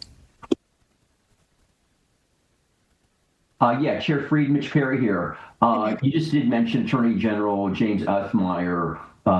Do you think that he also deserves scrutiny for his involvement with the situation? Without a doubt. This is where it started. You know, he is one of the most corrupt individuals that has ever been put into such an important position here in the state of Florida. He was a chief of staff for DeSantis. His hands were involved in every aspect of the DeSantis administration, running his campaign. He ran the campaign on the no amendments for 3 and 4. So James was right there at the table making these decisions, and Ashley rubber stamped it. DeSantis, both Casey and Ron knew this was happening, and then the Republicans tried to expose it in the House. They came after them, and unfortunately, Othmeyer continues to show that he does not deserve the public trust. I mean, we keep seeing every single time that he has another report of how much money he's been getting from corporate donors, and then finding his hands in the cookie jar with those donors, and then he's helping them in their legal challenges or in their cases. This is the same type of corruption that we're seeing in Washington, D.C. It's the corruption that's happening here in the state of Florida, the no-bid contracts for Alligator Alcatraz. It is just the story that keeps popping up here in the state of Florida, that these elected officials in the Republican Party just don't understand what public service means. It means serving the public, and all of them, all the way up and down, from Ron DeSantis to Ashley Moody to Rick Scott to James Uthmeyer to Blazing Goliath. All of these guys have gotten rich off the backs of the people of our state, and the corruption and cronyism has got to stop. And that is why Democrats are organizing all across the state. We have flipped 33 seats. People are fed up, they are frustrated, and we are forming a coalition of Democrats, Republicans, and independents because enough is enough. Strong words from Florida Democratic Party Chair Nikki Fried, who is taking some questions in that virtual news conference right now after calling for the release of the grand jury report looking into the Hope Florida scandal. This was raised after a lot of questions about how $10 million from a Medicaid settlement was able to go to this Hope Florida Foundation, and then that money being diverted to a couple of political action committees that were used to help defeat amendments on your ballot last fall. And so the criticism here, as you heard from Nikki Fried, was for the current Attorney General, who was then the governor's chief of staff, and then also for the previous Attorney General, that was Ashley Moody, who now sits in the Senate. We're working on getting a response to some of these allegations and claims and the call for that report to be released. Right now, we're going to take a break here on Florida Live. We have much more to get to, so don't go anywhere on this Wednesday, and we will be right back.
Neil Armstrong reporting the roll and pitch program, which puts Apollo 11 on proper heading.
Give you a live look right now inside the Federal Reserve. You see the flags there, Board of Governors, the Federal Reserve System, waiting to hear from the Fed chair, who's supposed to talk at the bottom of the hour about the decision to leave interest rates unchanged. It's going to be interesting to hear some of their explanation and what they have to say about that. So we will check in on that coming up in just a little bit. Welcome back into Florida Live. Garrett Weimer here. We appreciate you joining us on this Wednesday afternoon. It is time now for our Florida Live forecast. I've got Fox 35 Storm Team meteorologist Noah Berggren joining me now. And Noah, not a whole lot happening out there other than the heat. A couple storms, but a couple, that's all. Yeah. The heat is the headline today, Garrett. If you've been outside, you know it feels really steamy outside. In fact, the heat today is going to be the hottest it's been probably all summer in some places. I think we'll see a heat index up to about 115 to 120 areas north of Orlando by later this afternoon. Now, here's Storm Tracker radar. We actually do have a couple storms today right now, and these storms currently are around Gainesville and Ocala. You can see them right here. Then we've got a couple of light showers in southern Polk County, southern Osceola County, then over towards Brevard County out over here. So depending on where you are, we have some showers and some storms. Now, I don't think for the evening commute it's going to be too terribly widespread, but we do have some activity out there to track. And I'll zoom in here. You can see a little downpour here coming by the villages. So a little afternoon tea time, a little afternoon lunch walk in Lady Lake, Cherry Lake. You got a little bit of a downpour going through the north end of the villages up by Maria Court and Oregon Avenue. You can see that there off of 25. A little bit of a bigger thunder shower over by Bellevue, and then a probably bigger thunderstorm over the McIntosh area. In fact, this little polygon we have here, this is a special weather statement that's in effect. Special weather statement meaning there could be some winds of 30 to 40 miles an hour going towards the Island Grove and Citra area coming out of that thunderstorm there. So let me zoom you out to just Florida. Give you a big picture setup here of what's going on. We've got a front that's coming down from the north. Now, if you looked on the radar, you probably would struggle to see it, right? Because there's no real clear indication, but the front is about right like this. Now, I'm going to put the clouds and the satellite on, and it'll be a little clearer for you to see. There is our front. You can see kind of where I drew it right there. And that front is the demarcation line. You see it right there between cooler air up here and really humid, soupy air down here. And that front is going to work its way south. By tomorrow, it'll probably cause some morning thunderstorms and some morning downpours out there across Florida. Now, nationally, I do want to give you an update briefly because we do have some fairly substantial flooding that's ongoing. You can see here flash flood warning for Columbia County, New York. That's the Albany area. There's been some prolific flooding today in the Hudson River Valley of New York. You can see there a little swirl, kind of looks like a nor'easter or a tropical storm. You can see that right there.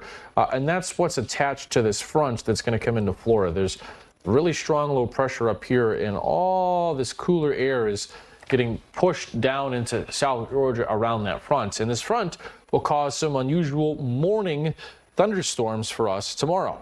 Now, here is the severe weather threat for today. We actually do have a risk for some severe storms in North Florida. I'll zoom you in so you can see here.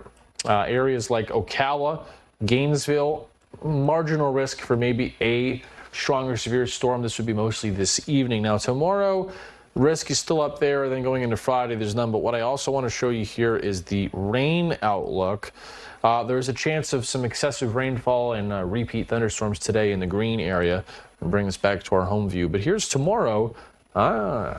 Big change. So what, and again, and then Friday. So what this is this is what's called the excessive rain outlook from the National Weather Service. And it's a scale of 1 to 4. You can see it in the top right. And 4 out of 4 is very rare. 3 out of 4 is uncommon. 2 out of the 4 is the slight yellow. Happens every so often, and then the green is common. I mean, but it still means that there's a chance of flash flooding in some areas. Just the chance is low, medium, high, and then you see the highest end in the magenta. So tomorrow and again on Friday, Weather Service is saying that there's going to be enough slow-moving downpours and enough slow-moving storms. There could be some localized flooding. So the heat is the headline today. The storms and the rain is the headline for the next couple days. Here's the peak heat index for the afternoon today. Pick the town out closest to you. Areas in the magenta there, the purple, the pink, I guess, 110 plus, will be up to 115 or even higher. Gainesville, Chiefland, Ocala, over towards Palm Coast and Daytona. Then the rest of the area, somewhere generally between 100 and 110 degrees for the afternoon. Let me show you where things currently are in terms of the temperatures. It is 95 in Sanford Lake Mary, 94 in the Villages, 92 in Daytona, 94 in Titusville, 93 in Bithlo, 94 currently in the Villages. Now the heat index is going to continue to climb. We're going to see the peak heat index probably at about 5 o'clock today. So we're still a couple hours away from the peak heating, but it's already 111. 111 in Palm Coast, 106 in Ocala, 108 in New Smyrna, 106 in Sanford, Lake Mary, 108 in Leesburg, 107 in the Villages. Now I'm going to zoom you in on this map, and I'm going to take these auto-plotted towns off. I'm going to show you just a few more. I want to take you a little bit north of our area. So this is the live heat index. Look up here around Jacksonville right now. And so this is some of the humid air that's coming here for later. 121. How about that? That's the live heat index on the south end of Jacksonville. You go up here around Jacksonville Beach, 120, in Jacksonville, 115, in Lakeside, Florida, 121. And that's the really humid air that's working its way south. And you can see even in our area, in the Palatka area, the live heat index is 113. Over by Ormond Beach, it's 111. So the 110 to 120 range is starting to verify, and areas, again, north of Orlando up in here are going to see a lot of that really thick air through the rest of the day today. And it will peak at probably at about 4 or 5 o'clock. Now, I do want to show you the futurecast because we do have some storms on the way for tonight and then again into tomorrow. So let me update this with the current time. So I'll walk you through it. We'll zoom in just a wee bit. So here's 2 o'clock. So about right now, this is our computer model. And you notice through the evening, a storm or shower here or there, but it's not a lot. Now, what I do want to show you is tomorrow, and I'll show you 2 different computer models. So that notice in the morning, we get some showers and some thunder. We get a lot bigger coverage tomorrow. And again on Friday, here's Friday than what we had today. Then Saturday as well, ample showers and ample storms. So the next 3 days, I know that just went through it fast for you. The next 3 days, we have a lot of storms. Here's our Fox model, our other Fox model. And notice through the evening, a random storm or shower here or there. So we go into tomorrow, look at all the storms and the showers. Look at them all. So very wet and very stormy tomorrow. And then again on Friday, similar tune, abundant showers and storms. And we'll do that same thing into Saturday. There's your Saturday. So the next 3 days after today are all going to be very wet. Now, here is our short-range computer model. This specializes in just nailing the future radar for the next 24 hours. And I'll walk you through that. It only runs out 24 hours. Now, notice what it does in the morning is it tries to fire off some morning storms. I'm showing you this because there is some uncertainty with, are we going to get a morning round of storms and an afternoon round tomorrow, or just an afternoon? See, this is 9 o'clock in the morning. In this shorter range computer model is pretty clear. We're going to have a lot of storms and showers in this area. Now, that's the short range model. Let me show you our other computer model. There's nothing. Why the uncertainty? Well, it depends on if the storms to our north really get going tonight. Remember I showed you that there was a risk of severe storms this evening, today and tonight? See that? See how the Weather Service has a likely chance of severe storms this evening. Tallahassee, Florida, Jacksonville, see in that yellow. If those storms do in fact form this evening in this area, they will probably impact our area for the morning commute. If they don't, the morning will be dry tomorrow, and it will make the afternoon storms even bigger and more widespread because we'll have more time to heat up the atmosphere. So there is a little uncertainty, kind of 2 scenarios for tomorrow, and it's all going to be tied to what happens this evening. Do we get really big storms and widespread storms up in this area tonight? If we do, that will slide its way to us for the AM commute tomorrow.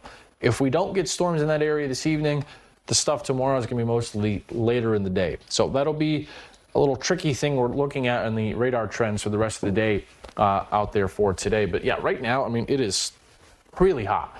And we'll see some heat index values up over 115, Garrett, I think, by the afternoon hours. But this probably is the most humid day of the year so far for many of us. And the headline will shift from the heats to the storms. By the way, it is the 29th of July. August is right around the corner. And the good news is that the tropical Atlantic, at least for the next 7 days, is quiet. But even though it's an El Nino year, Garrett, and we've talked about it being quieter than normal, it's still about to be August and September. So those are 2 of the prime months of the whole year. We will keep an extra close eye out if anything gets going. The time of year where things could pick up. Correct. The math says historically there should be something in August. So, but for right now, looks quiet to start. All right, Fox 35 Storm Team meteorologist Noah Berggren, we appreciate it. Thank you. We're going to take a quick break, and we'll be right back.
Neil Armstrong reporting the roll and pitch program with puts Apollo 11 on a proper heading.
Welcome back into Florida Live. Garrett Weimer here, and we appreciate you joining us on this Wednesday. I want to get you to this news conference happening right now.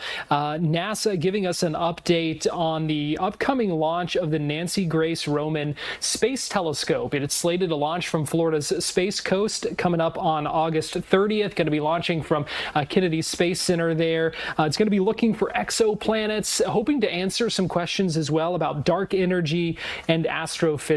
So we're getting an update on where things stand with that. We're again just about a month away from that launch. Here's some of what we're hearing right now from NASA. 3/4 days, and it's starting to get incredibly exciting. The flight segment is ready to go.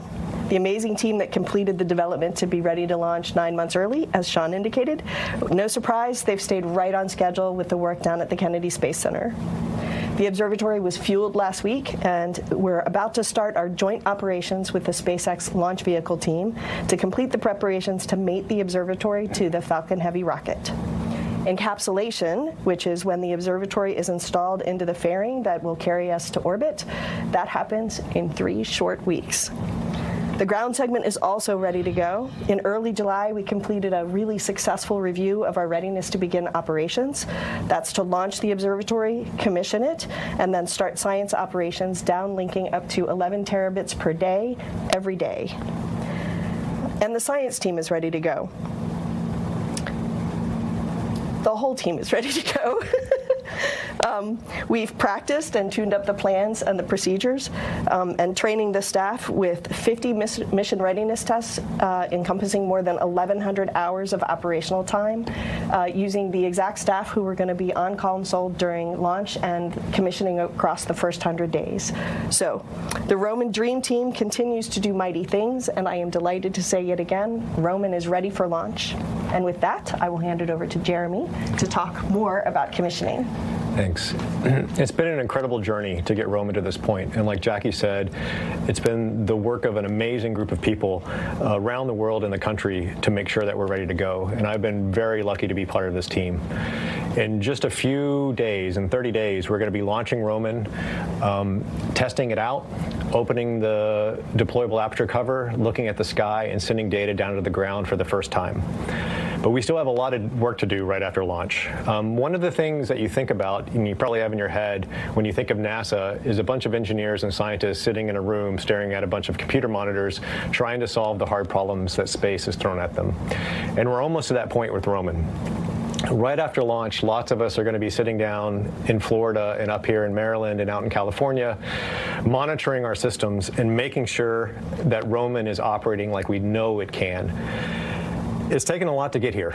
A lot of planning, building, testing, and practicing, sometimes in windowless rooms and sometimes in clean rooms, in labs, and in universities and at scientific meetings around the country and around the world. So SpaceX should put us in a really good orientation after we separate with our solar panels pointed at the sun. So getting a little bit of an update from NASA there, talking about the upcoming Space Telescope launch. I want to get you live right now to the Fed, where we're hearing from Kevin Warsh, the Fed chair, talking about the decision just moments ago to leave interest rates unchanged. Let's listen in for a few minutes. As you know, our committee decided to vote by a 9-3 vote to maintain the target range for the federal funds rate at 3.5% to 3.75%. The committee is continuing its policy of making ample reserves in the banking system. The economy is showing impressive resilience. Even with recent shocks, the trends are positive and reveal solid growth.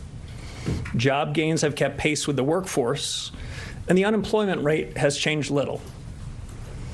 Inflation remains elevated relative to the committee's 2% goal. The committee remains resolute. You've heard this before, but we will deliver price stability. As before, the policy statement conveys just the facts. It's steering clear of forecasting, a choice we consider especially prudent at these uncertain times.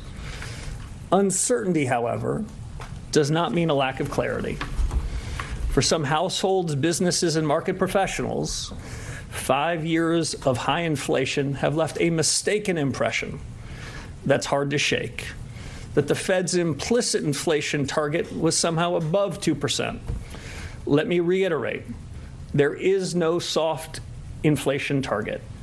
There is no soft implicit target, not on this committee's watch. There's only a target, and it's 2%. Not one of my FOMC colleagues is under any illusion. We have begun a new chapter, and we understand that the 5+ years of inflation above target cannot be cured in 9 weeks or by a single month of modest price decreases. This Fed will not waver.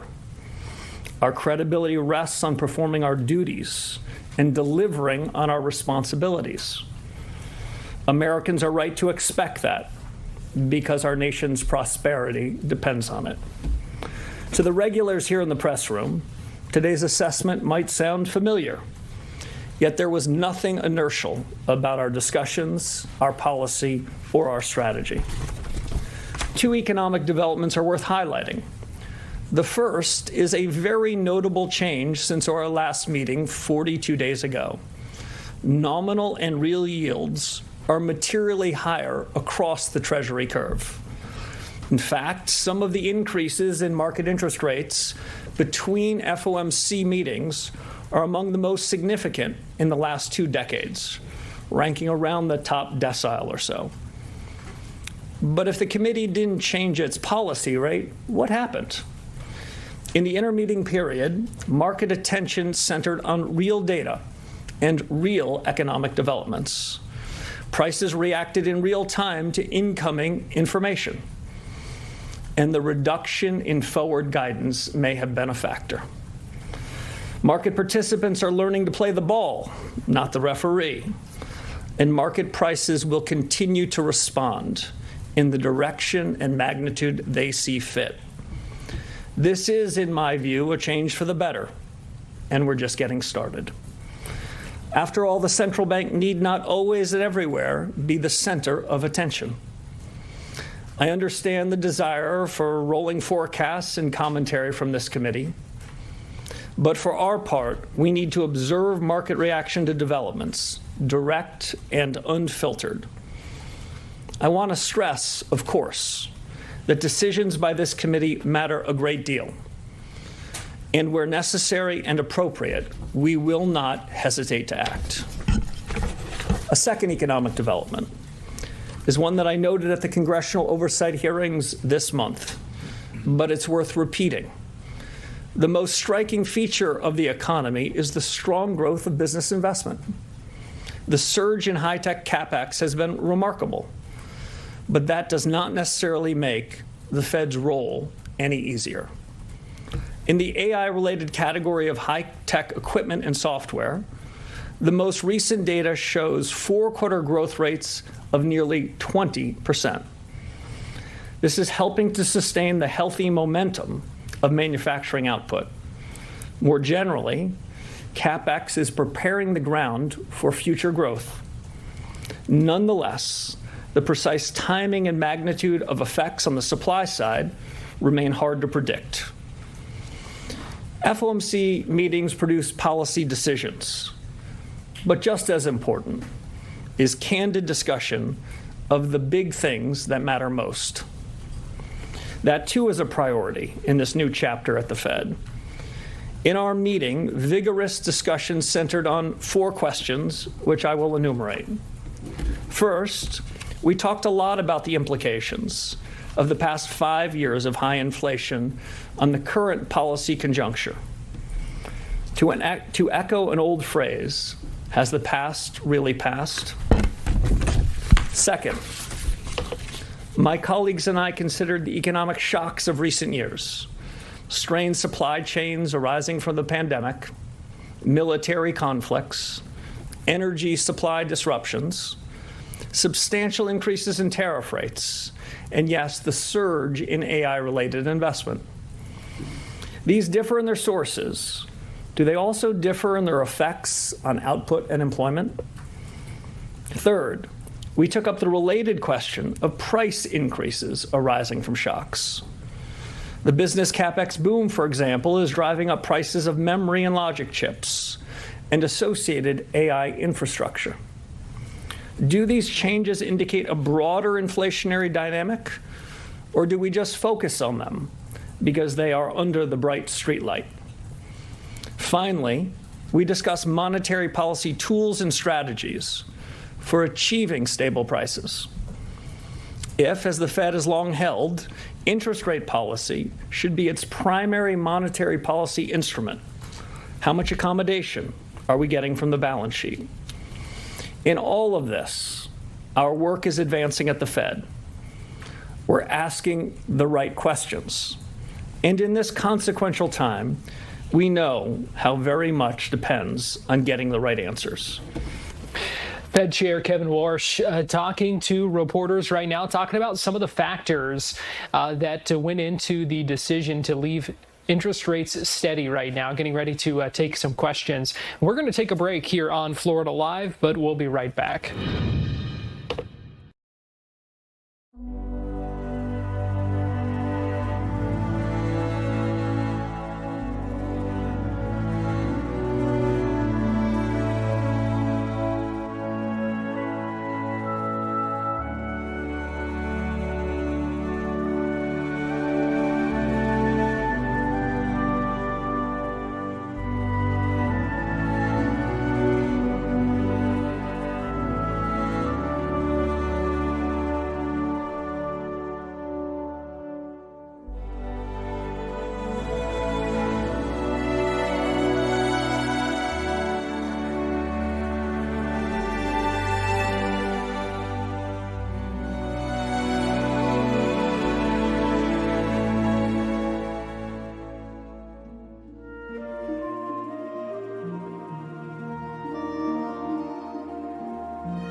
Welcome back into Florida Live. Want to get you inside a courtroom right now in Leon County where a hearing is being held on a challenge to the ballot language for the Amendment 3 that'll be on your ballot this fall. This is the property tax amendment, and there's a group that's challenging the wording that would be on your ballot that you'd be voting on. So let's go ahead and listen in, hearing some of the opening statements here. This is the Second Judicial Circuit up in Tallahassee, and going to hear some of the arguments from the attorneys, and then we'll see what happens. So let's listen into this for a few minutes, happening live right now in Leon County. There's no presumption. Now, there is language in the cases that talk about clear and conclusive proof, and they talk a lot about that in their briefing as well. And that really arose back in older cases from the 70s, and it was stated in the Askew versus Firestone case. And this is what the court said, and I'm reading from the case. It says, in order for a court to interfere with the right of the people to vote on a proposed constitutional amendment, the record must show that the proposal is clearly and conclusively defective. But I want to emphasize the part of that where it says, in order for a court to interfere with the right of the people to vote. In that same case, Justice Overton wrote a concurring opinion. And in his concurring opinion, he said the same thing. He said how much he was concerned about interfering with the right to vote, because the people should get to vote. But he said that infringing on the people's right to vote on an amendment is a power this court should use only where the record is clearly and convincingly establishes, and says that same standard. So what he then suggested is a solution. And what he said, this is back in 1982, he said, to avoid future situations in which the court may again have to exercise this extraordinary power of striking an amendment from the ballot due to misleading ballot language, the legislature and this court should devise a process whereby misleading language can be challenged and corrected in sufficient time to allow a vote on the proposal. Well, that was in 1982. Over the next 28 years until 2010, the legislature had not created such a proposal. Then there was another case, and the Supreme Court again said, we want you to come up with a process. In 2011, they did. And under that process, if a circuit court judge, if you decide that this ballot language is defective, the Attorney General will have 10 days to correct the deficiencies. So in your order, what we're asking for, we're not asking you to take this permanently off the ballot. Now, we want this question off the ballot because it's defective. But we want to preserve the right of people to vote. We're not trying to interfere with that. So this isn't a situation where you're interfering with the right of the people to vote. We just want you to say, these are the problems. Mr. Attorney General, fix them. And that's what we're seeking. So the clear and conclusive standard, that's to interfere with the right of people to vote. And that's not necessarily what we're talking about. We're really talking about declaring these portions invalid. Now, that will entail taking this ballot off the ballot, but that does not mean that you're interfering with the right of people to vote.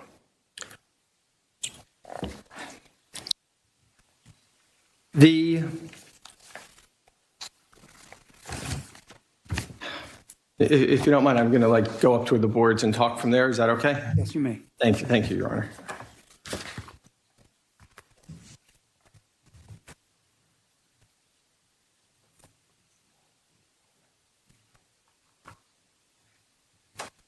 And I do this because your job, your role in this is to make sure that this ballot question is fair and it's accurate. And the way to do that is there's not going to be evidence, there's not going to be testimony, there's no evidentiary disputes. We all agree what the language is. So you're going to look at this language, and then on other boards I'm going to take portions of this language and compare it to the actual text. And you need to see if it's accurate. But I'm first going to start with the fairness question. Is this language biased? Is there portions that are biased, that are not neutral, that shade in favor of voting yes, and tell the voter to vote yes? Because that's not allowed. The cases are clear that that is not allowed. So we'll start with the title. The title is Save Our Homes from Excessive Property Taxes. That's the title. The problem with that is basically biased campaign slogan that goes to emotions. And why? Let's start with the first 3 words, save our homes. The word save. What does the word save imply? Save means there's an imminent threat, that there's something about to happen, you need to be saved. A kid, a child is drowning, and someone says, save him.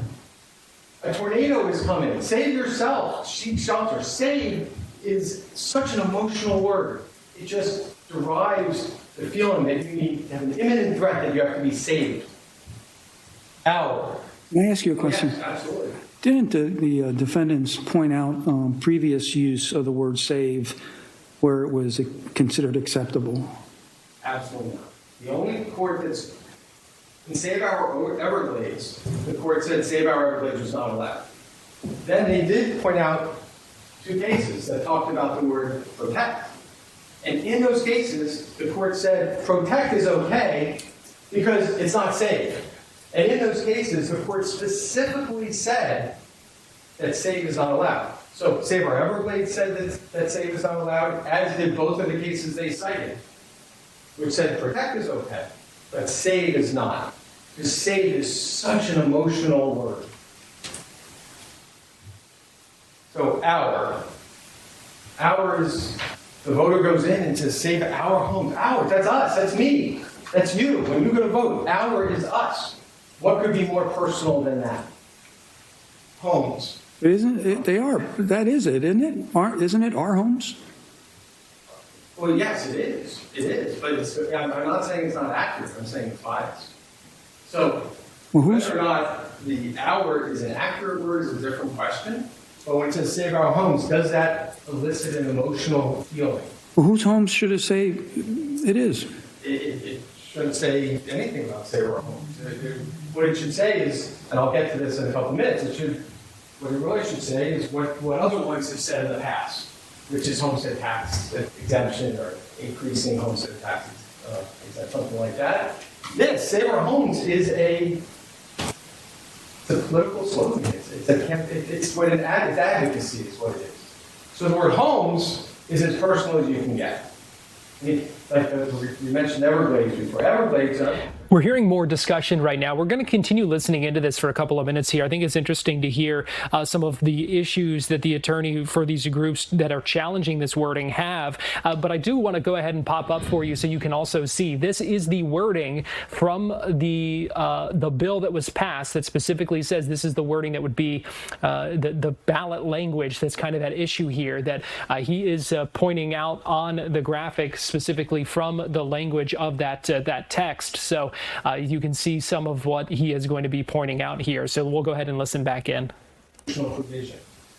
And if you recall, back in 1992, the Constitution was amended, and there's a provision that caps increases of assessments to 3% or CPI.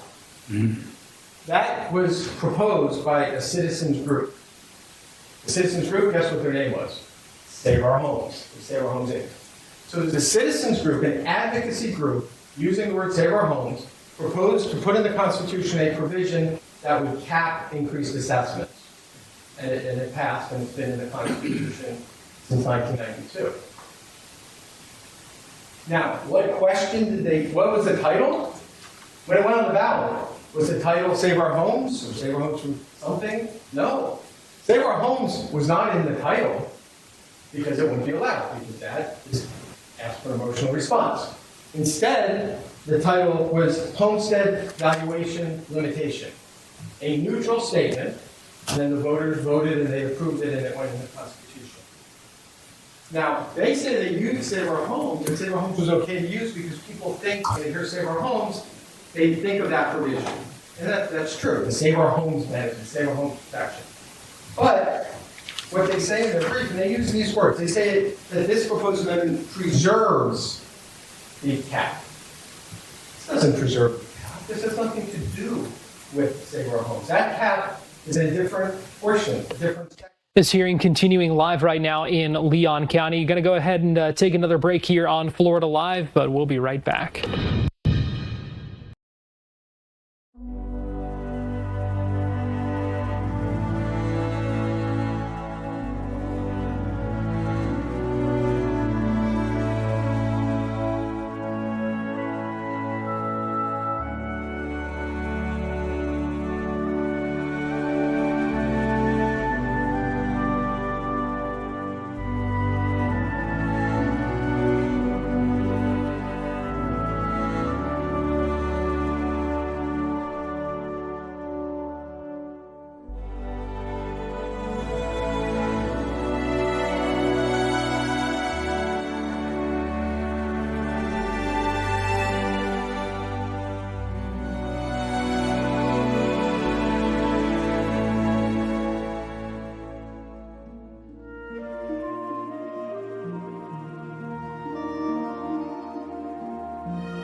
Apollo 11 on a proper heading.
Welcome back into Florida Live, giving you a live look right now at the storm tracker radar. You also may notice a severe thunderstorm watch in a number of the counties to the north, including Baker, Clay, Duval, Flagler, Nassau, Putnam, St. John's, Alachua, Bradford, Columbia, Gilchrist, Hamilton, Marion, Sewanee, and Union counties. So much of the northern part of the state under a severe thunderstorm watch at the moment for the threat of storms that we were talking about a little bit ago with a Fox 35 Storm Team meteorologist Noah Berggren. Welcome back into Florida Live. Garrett Weimer here. Yankees superstar, former Yankees superstar Derek Jeter was in Bradenton earlier today at IMG Academy for a Turn 2 Foundation event. And he was talking about how his foundation, the Turn 2 Foundation, helps kids in Florida stay on the right track and mentor kids with the Boys and Girls Club. Here's some of what Jeter had to say at that event. Well, I mean, I don't think it's necessarily how we feel about it. If you just watch the kids, our leaders, they're pretty happy. They're pretty excited. And you know, what they've been able to do, you know, some of them are just beginning high school. Others are going to be graduating and moving on. But what they've been able to accomplish over these 4 years, you just see the change. You see it. You can speak on it. The change from when they first come in to when they leave. They appreciate and understand how important giving back is.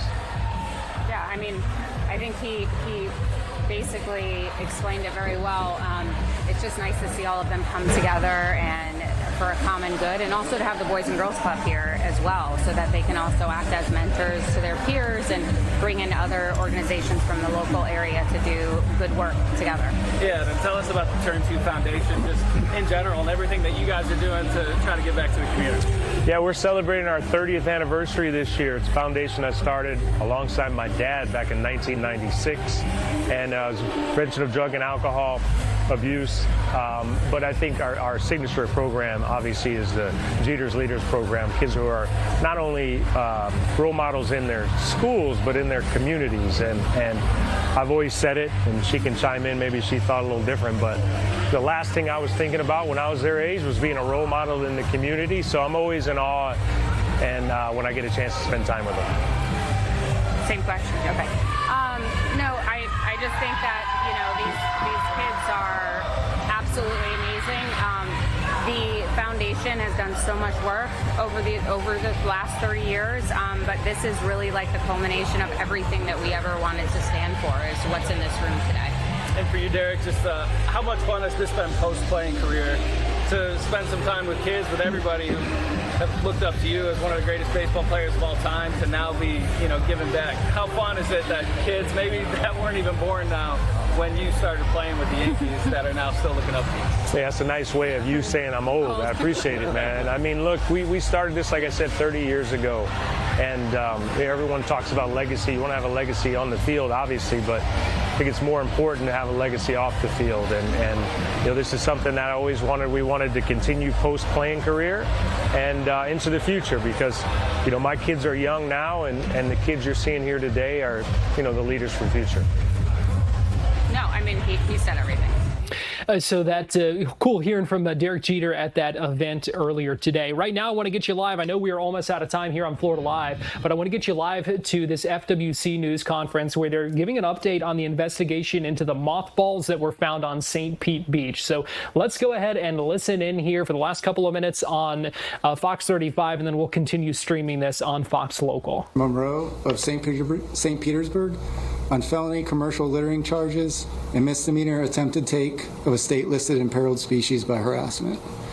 This is a result of an extensive months-long investigation that began behind the Plaza Beach Hotel on St. Pete Beach. On April 20th, we received a call regarding approximately 1,000 mothballs scattered on the beach behind the Plaza Beach Hotel where children and other wildlife could easily come in contact with them. With the help of Audubon Society volunteers, our officers removed the mothballs. The next day, we received a second report of approximately 500 mothballs in the same location on the beach. The mothballs were spread across the beach in an area where black skimmer shorebirds were attempting to establish a nesting colony. Black skimmers are a state-listed imperiled species in Florida. Because of their low investigation, we believe the mothballs were an attempt to deter the skimmers from nesting behind the Plaza Beach Hotel. Through videotape surveillance and receipt records at a local Walmart, we were able to identify that Mr. Cezanne, the owner of the Plaza Beach Hotel, as the individual who purchased a large quantity of mothballs at that location the day before they were placed on the beach. Warrants were obtained for cell phone information that placed Mr. Cezanne on the beach both nights the mothballs appeared. Incriminating text messages between Mr. Cezanne and a second individual indicated they did not want the birds nesting behind the hotel, and they were going to do something to prevent that from happening. These text messages led us to develop a second suspect. Chris Monroe, the owner. So a man arrested for this. We are going to continue live streaming this. If you're watching us on Fox 35, we appreciate it. You can watch more on our live streaming platforms. Cell phone tower data placed him at the same location as Mr. Cezanne on both nights prior to the mothballs appearing on the beach. Mr. Monroe charged and arrested and charged with commercial littering for the purpose of economic gain, which is a felony, and attempted take of a listed imperiled species through harassment, which is a misdemeanor. I want to commend Officer Tom Georgievich, who is here, for his investigative efforts on this case. He really went above and beyond to develop these leads that helped us to identify these individuals and hold them accountable for this action. This case should highlight to the community the importance FWC places on imperiled species protection. These species need extra help and protection to ensure their survival.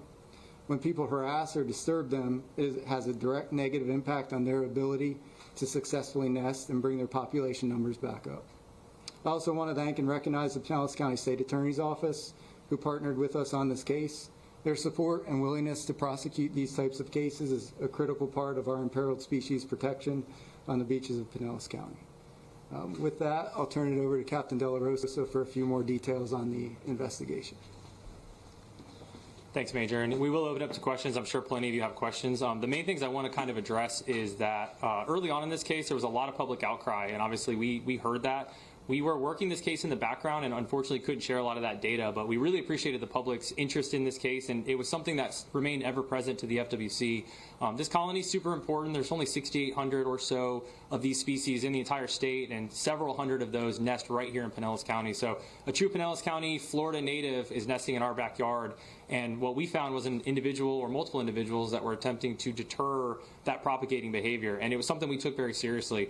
I will admit early on we had relatively small leads. I mean, there's a lot of there was a lot of outcry and some concern that when isn't there video, can't somebody see that kind of stuff? We attempted, and on dark beaches, I can tell you early on, him and I were having conversations at night on the weekends trying to figure out what we could do to put a lid on this case, and we didn't have any of those sharp leads that you usually hope for. And what it really came down to was just some good, strong police work, Tom being very willing to pull at threads, and ultimately we got that first little bit of lead, and I'll elaborate as needed. We got that first lead of an individual that had purchased a large quantity of mothballs around the date of the event occurring, and that started this whole process. We then served multiple search warrants and significant legal process. We combed through terabytes of data once we made those search warrant seizures of phones, And that's what brought this case together. And then working hand in hand with the Pinellas County State Attorney's Office to make sure that we didn't just bring a case forward or an arrest forward. We brought a case that we felt we could actually stand on, that we think can withstand prosecution, and something that would really stand on the fact that this imperiled species, a tiny little bird and a tiny bird nesting season, can really have the protection that it deserves in the state of Florida. So with that, we can open up to any questions you guys have. You know approximately how much money was spent on the mothballs? Tom, how much were those when you purchased them? The first purchase was around $60. So around $60 for the mothballs themselves. I will tell you some of the text messages that were sent, and they're lengthy and all that stuff would be available once the court process rolls through. But I will tell you the commercial economic gain was obvious from us on the investigative piece of it. And one of the text messages specifically, and I'll read it verbatim, said, quote, "Why didn't you tell me? We lose $25,000 to $50,000. And that's in reference to these birds being on the beach and the commercial or at least perceived economic loss from what otherwise is a Florida imperiled species that nests on those beaches in a relatively small space compared to the size and vastness of the Pinellas County beaches. Do you guys know what it is that they've been charged with and what sort of fines and or imprisonment they might face? Yeah, so there was a felony charge for commercial littering, and then there are subsequent misdemeanors for the harassment or attempted take of shorebirds. In terms of fines or punishment, that would be left to the court system and ultimately the state attorney's office to work through those. Guys, we know these are toxic. This is a relatively common term we've seen all over Florida. Can you address the dangers, not just to the birds, but to the kids, the other wildlife, all things like that? Yeah, absolutely. There's an ever-present public safety concern. We were significantly concerned about that. A lot of volunteers joined us that day. Volunteers from Audubon Society, which have been our partners on a lot of things, and really just to be concerned with some of those folks. You know, do we have appropriate gloves for them? Our officers were wearing gloves when they were picking up a lot of this stuff to make sure that they weren't exposed to what could be a toxic chemical, especially if exposed to it at large volumes, for sure. Through your investigation, did you find that any of these shorebirds were hurt by these mothballs? So luckily we did a really rapid cleanup. That call came very early into our dispatch that morning when these were spread. We believe they were spread in the late hours of the evening. So the amount of time that An update there on the arrests for putting mothballs on the beach in a way to deter black skimmers from nesting. They are a protected species, and so that's why they are facing felony charges in connection with that. And you heard FWC talking about the investigation, some of what they found there. Let me get you live right now to the Oval Office. President Trump joined by the Secretary of Transportation and about to make an announcement. So we will go ahead and listen in live. Thank you very much, everybody. This is very exciting to me as a builder, somebody that builds lots of big, nice projects before I got here. And we're doing some of the best in the world right now. This is all about the Dulles Airport remodeling. It's considered one of the worst airports anywhere in the world. We're going to make it maybe the best with some hard work and some good thought process. But thank you for being here as we unveil exciting plans for a major and long overdue renovation and reconstruction of Washington's really horribly thought of Dulles International Airport. I want to thank Secretary of Transportation Sean Duffy. He's fantastic. He's doing a great job, including having to do with the safety of airlines and getting in with the control towers and all new equipment that we'll be ordering in the not too distant future. So that we'll go from, again, one of the worst countries in the world for that, and we'll end up being one of the best countries in the world. That's automation, having to do with landings, takeoffs, and safety. But for his leadership at this important project, and that's the Dulles project, thanks as well to the CEO of United Airlines, Scott Kirby. Thank you, Scott. CEO of the Metropolitan Washington Airports Authority, Jack Potter. Thank you, Jack. And we've developed a great relationship with them. We're going to make this something special, as well as a member of the Airports Authority Board of Directors, Trent Morse. Thank you, Trent. Thank you very much. Dulles Airport is the primary international gateway to our nation's capital, which is now one of the safest cities in the country. It's one of the hottest cities in the country. We are the hottest country in the world. But our nation's capital has made tremendous improvements in the last year and a half since we got here. Crime is down by 84%. We've removed almost 8,000 career-hardened criminals. And amazing statistic, 2% of the people cause 91% of the crime. and we can handle that really easily. So they've done. I just want to thank our great National Guard and the Metropolitan Police and others that worked with us. But the job in Washington, everyone's talking about. I can also say, if you look at Memphis, Tennessee, where crime was rampant, and it's down now 71%, and it'll go down still further. And Louisiana, New Orleans, the governor called. He said, we need help. And we gave him help, and the crime is down 72%. And they just finished Mardi Gras, and they said it was the safest Mardi Gras on record. So we have a modernization of Dulles that's sorely needed. Last year's J.D. Power ranked Dulles 23 out of 27. That's a very bad ranking. Large airports nationwide, so it ranks at the bottom of the list, just about the bottom of the list. After an extensive review of more than 30 proposals with the top architects anywhere in the world, and I was involved with Sean and with a lot of other people, actually, but Scott was very much involved, I can tell you. But we are announcing plans to add more than 5 million square feet of new or renovated space. We'll replace the current C&D concourses, which are basic disasters, all the while preserving the iconic original terminal. That is one of the great architects of the world did the original terminal, and it was very, very important that it be left. That's one of the reasons. It was both an asset and a liability. The liability is that nobody wanted to build anything near it. And people had to walk crazy distances, and it's no good, not acceptable. So we've addressed it all, and we have a plan that's going to be phenomenal. But we're going to replace the C&D concourses and preserve the iconic original terminal that first made the airport an architectural landmark. So it's going to be something you can sort of see a little example of it right here. That's your front. On the other side of the street, we're building a massive 9-story, 8-story, 10-story, we're not sure yet, but we're building a parking garage that will be right next to the terminal. You'll walk right across the street, and you'll have a glass bridge, a number of glass bridges that will go right into the terminal. Right now, you have to walk so far. You have to walk blocks and blocks to get to the terminal. And we have an empty site right directly across the street that nobody wanted to tinker with, which was crazy. So we're going to have a magnificent garage. What would you say, Sean? How many cars? 32,000 parking spaces. 32,000.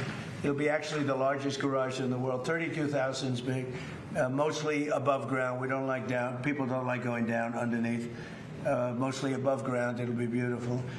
But a central walking tunnel and a new air train connections will provide travelers with easy options. Really, it's an impossible airport. You get off a bus, you go into a train, you get from a train, you get onto another bus. It's a worse airport. This plan also includes expanded options for parking, modern check-in areas, more efficient security screenings, hotels, et cetera, et cetera. Could have a beautiful hotel right on the property, but further away so that we can give the good location, frankly, the best location, to parking. So people literally will be able to park their car and walk 15 yards and they'll be in the terminal. In addition, many of the new restaurants and shops will be added, including plans for one of the largest United Polaris lounges anywhere in the world, and it'll be a beautiful level of luxury. This transformation is another step in our ongoing efforts to make Washington, D.C. safe and beautiful again. The safety aspects, both in terms of the airlines and in terms of crime, are unparalleled for what we're doing. For years, the United States has watched other major cities around the globe welcome travelers with grand and modern airports, yet the last major airport built in the United States was Denver in 1995, and it hasn't gotten very great reviews. That's more than 30 years ago, so we're doing something with Dulles that's going to make it, I think, the top, maybe the top anywhere in the world. And by the way, Palm Beach is going to be one of the top, too. Palm Beach is going to be incredible what the plans are. The people, Joe, and all the people working in Palm Beach that have done such an incredible job. That's going to be an unbelievable airport very shortly. So it's time to ensure that the United States has the greatest airports anywhere in the world, and we're starting right here with the capital city. And you can see just before Sean goes up, if you take a look, this is only showing the terminal in one rung, but you have numerous of them. You have here, here, here, and you have a spine coming. Here's your main entrance. You have a spine coming right through the building into these massive ports. Now, The planes won't have to be bothered because we drop down a little bit and our walkway is underneath. We have walking systems that go very quickly, or you can walk because it's very close. But this is it. So you enter here. You have a parking garage, which will be built right here. This whole thing is parking garage. Probably 32,000 cars. That'll be a world record, and very convenient. And then you'll have glass tunnels that go into the airport right from here. So you'll be 1 story above. This road stays, beautified and stays. We keep this. This is your landmark. This is all new. This is your first tunnel, and then you drop down from there on. And so that when you have the planes, we'll be able to go right across without having to go back, make turns or anything else. It's going to be amazing. It'll be one of the largest airports anywhere in the world, and I think it'll be actually one of the most efficient and the best. So I'd like to ask Secretary Duffy to say a few words, and then Jack Potter, and I'd like to welcome a very great gentleman to our midst, Jensen Huang, who's here someplace, and he's, if we can do with an airport like he does with chips, it'll be the greatest airport anywhere in the world. He looks at this problem as being a very simple, problem to solve because his chips are a little bit more complicated. But it's important that he's able to travel nicely along with everybody else. And right now, this is not a very good airport. We're going to make it a great airport. Sean, please. Thank you, Mr. President. So to your point, the President has worked incredibly hard to make D.C. safe and beautiful. I think this is the cherry on the top, Mr. President. This is the gateway to the world from our nation's capital. And any of you who've traveled through Dulles, it is dark, it is dated, a little dank maybe. It's not a great airport. And so we had multiple architects come in and present to the President. And we are blessed that not only does he give us time to really important matters, but he gave his building skill to take the best of all the designs and come up with this concept. So just if I could quickly point out, we keep the Saarinen building, so that's going to be the foyer, a whole new head house. We are going to get rid of the people movers, Mr. President. So if you don't know what these are like elevated buses. It's kind of like, it looks like it's from Star Wars, if you will, and they're slow and people are angry about them. We are going to get rid of those. We are going to have a horseshoe train system throughout the airport, and as you mentioned, right down the spine of the airport is going to be a walkway, so easy access to all of your gates, fast movement, and what I like the President, he was like, listen, we have to have great parking. So when you pull up to the airport, you have easy access to the concourses, to the terminal. And so I think this is one of the best designs, Mr. President, probably because you actually did it, that you'll see in the country as a whole. We've had this is bipartisan, Mr. President. A lot of people, whether you're Republican or Democrat, you hate the way Dulles operates. So everyone's come together, and we're building for America and building for the future. And it's your vision that made this happen. So thank you for doing this. And it's going to be, I think, it's going to be the premier airport in our country when you're done with it. Well, thus far, what John said about bipartisan really is bipartisan. And I don't know if that's because it's the right thing to do, which it is, but it's also that whether you're a Republican or Democrat, you don't want to go and be subjected to this airport, because this airport is it's a terrible place to be, and it's going to be, I believe it's going to go, it'll be rated, within a few years, it'll be rated the best airport in the country. So it's going to be so efficient. Right now it's totally inefficient. Between the trams and the Star Wars thing that they call it, the Star Wars, and elevated buses, and nobody knows what's going on. It's a real mess. And as you know, United is subjected to it. It doesn't help United very much. He's been very much involved with what we've done, and other airlines too. And I have to say that we've had over 30 architects and 30 different designs. And we did a little cherry picking, and we spoke to a lot of people about it. And we've come up with a plan that's efficient and really beautiful, and I think it's going to give you one of the most beautiful, keeping the Saarinen. So Saarinen was one of the great architects of the world, and when he built this 30 years ago, I guess, or about that. This was considered one of the eighth wonder of the world. This was considered the greatest terminal anywhere in the country. And it is. It needs some work. It needs some fix-up, but it'll be architecturally amazing. The rounded glass and the whole thing, massive, massive sheets of glass. Cost was no object, unfortunately or fortunately. And we're going to be using that. And it's going to be fixed. We're using it, again, as the primary entrance. And almost that's about it, because essentially this is a brand new airport. And yet we're going to be able to work it well enough that it'll work at least as efficiently as it works right now. And in the end, you're going to end up with, I think, maybe the best airport and one of the biggest airports anywhere in the world. And it's going to be a great thing for Washington, D.C. So could I ask Jack to say a few words, please?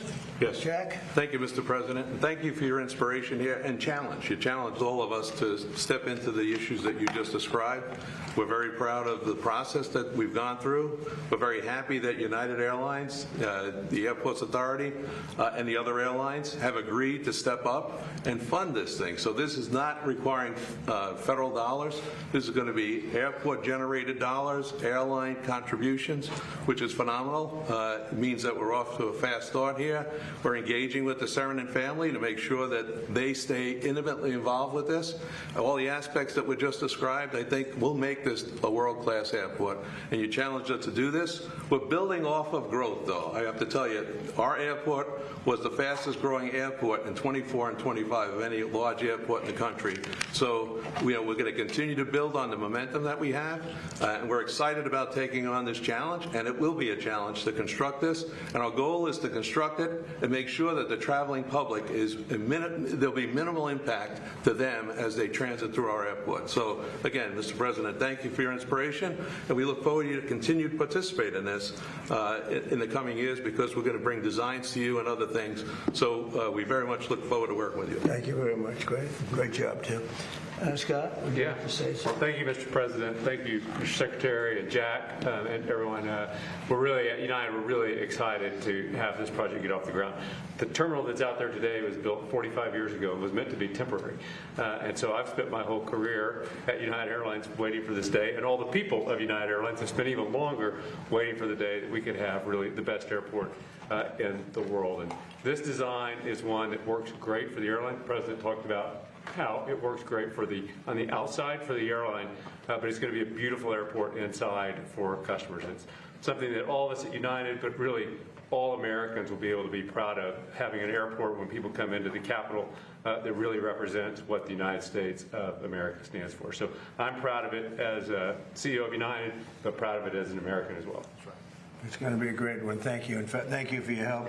And Trent, would you like to say something? Yeah, thank you, Mr. President, for your leadership on this. On behalf of the MWA board, this is something that everyone's tried to do for decades, and no one's been able to get it done. And without the President's leadership on it, we'd be back in square one. So thank you for your leadership on this project. Thank you to United and the Department of Transportation for moving this along as quickly as possible. One of the things that is interesting, they were going to build this over a 60-year period. They were going to start with a little section here, a little section there, and that wouldn't have worked. It wasn't a design like this, but it wouldn't have worked. So we're doing it all at one time. It'll all be completed, and it'll be beautiful, and it'll be something very special. Would you like to say something? Thank you, Mr. President. I really want to thank the Airport Authority and United Airlines for your partnership, the board of the Airport Authority. Your partnership is critical to make this happen. I know you had a plan to improve the airport, but as the President said, it was a long-term plan. We thought it was too modest, too slow, too modest. And 60 years isn't too modest. Decades. But with the President's attention and focus on this, it's accelerated, it's expanded, and we're actually going to realize the vision, and a much greater vision now. So it's a very exciting day for Washington, for the whole nation. Well, these people have all been fantastic, and they want to see it get done and get done properly, and it should be done as one airport, not being built in chunks, which would have been, frankly, a catastrophe, I think. So thank you very much. Do you have any questions? Thank you, Mr. President. Very quickly on this issue, did you just say 2 years? It would take 2 years to finish? We think we can get it started fairly quickly. It's largely financed. And, we need some approvals from Congress probably, but generally speaking, it's been very And bipartisan. then on the attack, the drone attack on the LNG tanker off of Egypt, Yeah. what can you tell us about that? And is there any indication it's Iran related? Does it represent? Well, I'm going widening to give of you a the war? report. I've been briefed. It's a little more of the same, but it's going to be straightening out. It's going to be straightening out. In the meantime, we're going to be hitting them very hard because it's our turn to hit them. They know it's coming. They're asking us not to do it, but they tried shooting it last night. So we had 5 rockets shot going 8,500 miles an hour, and all 5 rockets were knocked down to the ground. But they nevertheless took a shot, so it's our turn.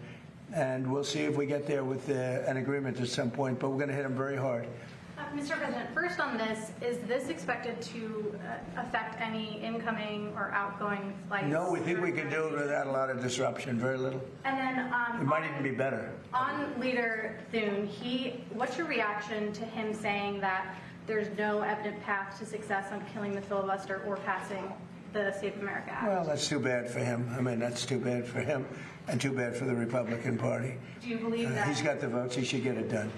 He should be able to get it done. Mr. President, thank you. Dr. Fauci invoked the Fifth Amendment more than 100 times today. Yes, Senator sir. Rand Paul said he's going to hold a vote on holding him in contempt of Congress. Do you think Dr. Fauci should face repercussions for this? Well, I watched the whole thing today, but more importantly, I was a part of the whole Fauci. I inherited Fauci. He was here from the 1980s, so I had him for a period of time. And I disagreed with him on a lot. I would have had to close down the whole country if I listened to him. I went the Federalist way, which is basically to let the governors decide. And generally speaking, the Republican governors did very well. The Democrat governors did not very well. But Fauci wanted to have nobody wearing masks, if you remember, and then everybody had to wear 5 masks, as many masks as you could get. I mean, he made a lot of mistakes. And he wasn't a big factor for me. He was a very big factor for Biden. And if you remember, even though we were prime time in terms of that whole disaster of COVID, fewer in the Trump administration than in the Biden administration. We ran it well. Operation Warp Speed was talked about as being one of the great success stories anywhere in the world, actually. And we did a good job. But many more people died under Biden than died in the Trump administration from COVID. COVID was a disaster, but Fauci did not help. Mr. President, do you think that the DOJ should reopen the investigation into the auto pen, specifically pertaining to Fauci? Well, the only thing you can really think about is the auto pen, because the most powerful thing the president has, they say, is the power of pardon. So he was pardoned by Biden. And I respect that. I know how powerful it is. It's a very powerful, they say it's literally the most powerful thing a president has. Now, whether or not I sign my things directly, always, almost everything I sign directly. You're witness to many of them. He signed very few. The only thing I know that he signed was Hunter Biden's pardon. But I'm not sure that he signed, he probably didn't sign this one. So I can't tell you what the law is. I've heard that you have to have a lot of proof. You need to have letters. You need to have all sorts of things, that the person operating the auto pen has to know exactly what it's all about. He didn't know what it was about because I saw him testify. So maybe there's something on the auto pen. Other than that, the power of pardon is very powerful. One question briefly on the... Thank you. Beth Turner, GB News. We've just heard you talking about another example of American excellence. That's really what this is. It's a project where you're striving to be the best in the world. As a Brit, that's really striking to me. You've had a couple of weeks to get to know our new Prime Minister. Have you spoken to him much? And do you think he is the man to lead us to excellence? Well, he did say one very good thing. He said he's going to open up North Sea oil. If he does that, you're going to be a wealthy country. If he does it reasonably. I was telling Prime Minister Starmer, open up the North Sea. Open it up. You'll be okay. Open it up. They have 2 problems. They have a huge immigration problem, people coming from all over the world and just camping out in your country. And we've taken a very tough stand. In fact, for 14 months, nobody has come into our country. 0, which is almost hard to believe, but that's what the report says. Our borders become very strong, and your border's very weak. He's got that problem, and he's got energy problem. He's got windmills all over the place. And anytime you see windmills, you see a failing country. and they're made in China, not used by China, but they're made in China. And you have a thing called the North Sea, and you buy a lot of your energy, as you know, from the North Sea. You buy it from Norway, and Norway gets it from the North Sea. They get their oil from the North Sea. And Norway's got trillions of dollars in the bank, trillions. It sells its oil from the North Sea. And Scotland has a better part of the North Sea. And you have 500, 600, 700 years. You have areas of the North Sea that haven't even been explored yet. You have one of the most valuable oil finds anywhere in the world. And if the United Kingdom would use it, they'd be a wealthy country again. And I tell you what, I could not get Starmer to use it. It was incredible. Every oil company that I meet, and these are all big giants, every person that I know in the oil business said, please, could you open up the North Sea? Could you get them to open it? They're dying to do it. And if you open up the North Sea to the oil companies, Scotland, Ireland, the UK as a whole, but it's right in Aberdeen, Scotland. It's right in Aberdeen. And that would be one of the most vibrant. You know, it used to be called the oil capital of Europe. Aberdeen was the capital of Europe. And now it's, they don't drill oil. And nobody can understand why. You have it's among the finest oil, it's the best oil anywhere on the planet, and it's unbelievable plenty. You don't have to pay Norway triple what it costs them to take out. You have your own oil and gas. If you use the North Sea, the UK will be a really rich country. I cannot get the point across. The new gentleman, when I spoke to him, he said he's going to open up the North Sea. Let's see if that happens. The Fed today voted to keep interest rates unchanged. Are you surprised by that? Are you disappointed in any way with Kevin Warsh? No, Kevin's fantastic, but he's got a board. Fed members? Yeah, Kevin's got a board. He's fantastic. He's a brilliant guy, smart. I know he'd love to see lower interest rates, but he's got a board, and it's a political board, and they want to keep rates up. But we fight through rates. We have the strongest investment ever made in a country, of any country. It was China about 13, 14 years ago. We have far greater, 19.2, even Jensen would say that's a lot. 19, and Jensen's spending a tremendous amount of money by hundreds of billions of dollars. He happens to be in the room. He's spending more than United, actually. Well, he's spending 10 billion, but Jensen's spending hundreds of billions, right? I don't know. That's not a bad business. But no, we have 19.2 trillion. So it's the biggest number ever spent in any country by far. And that's over a period of 1 year. As an example, as you know, the Biden administration for 4 years did much less than 1 trillion.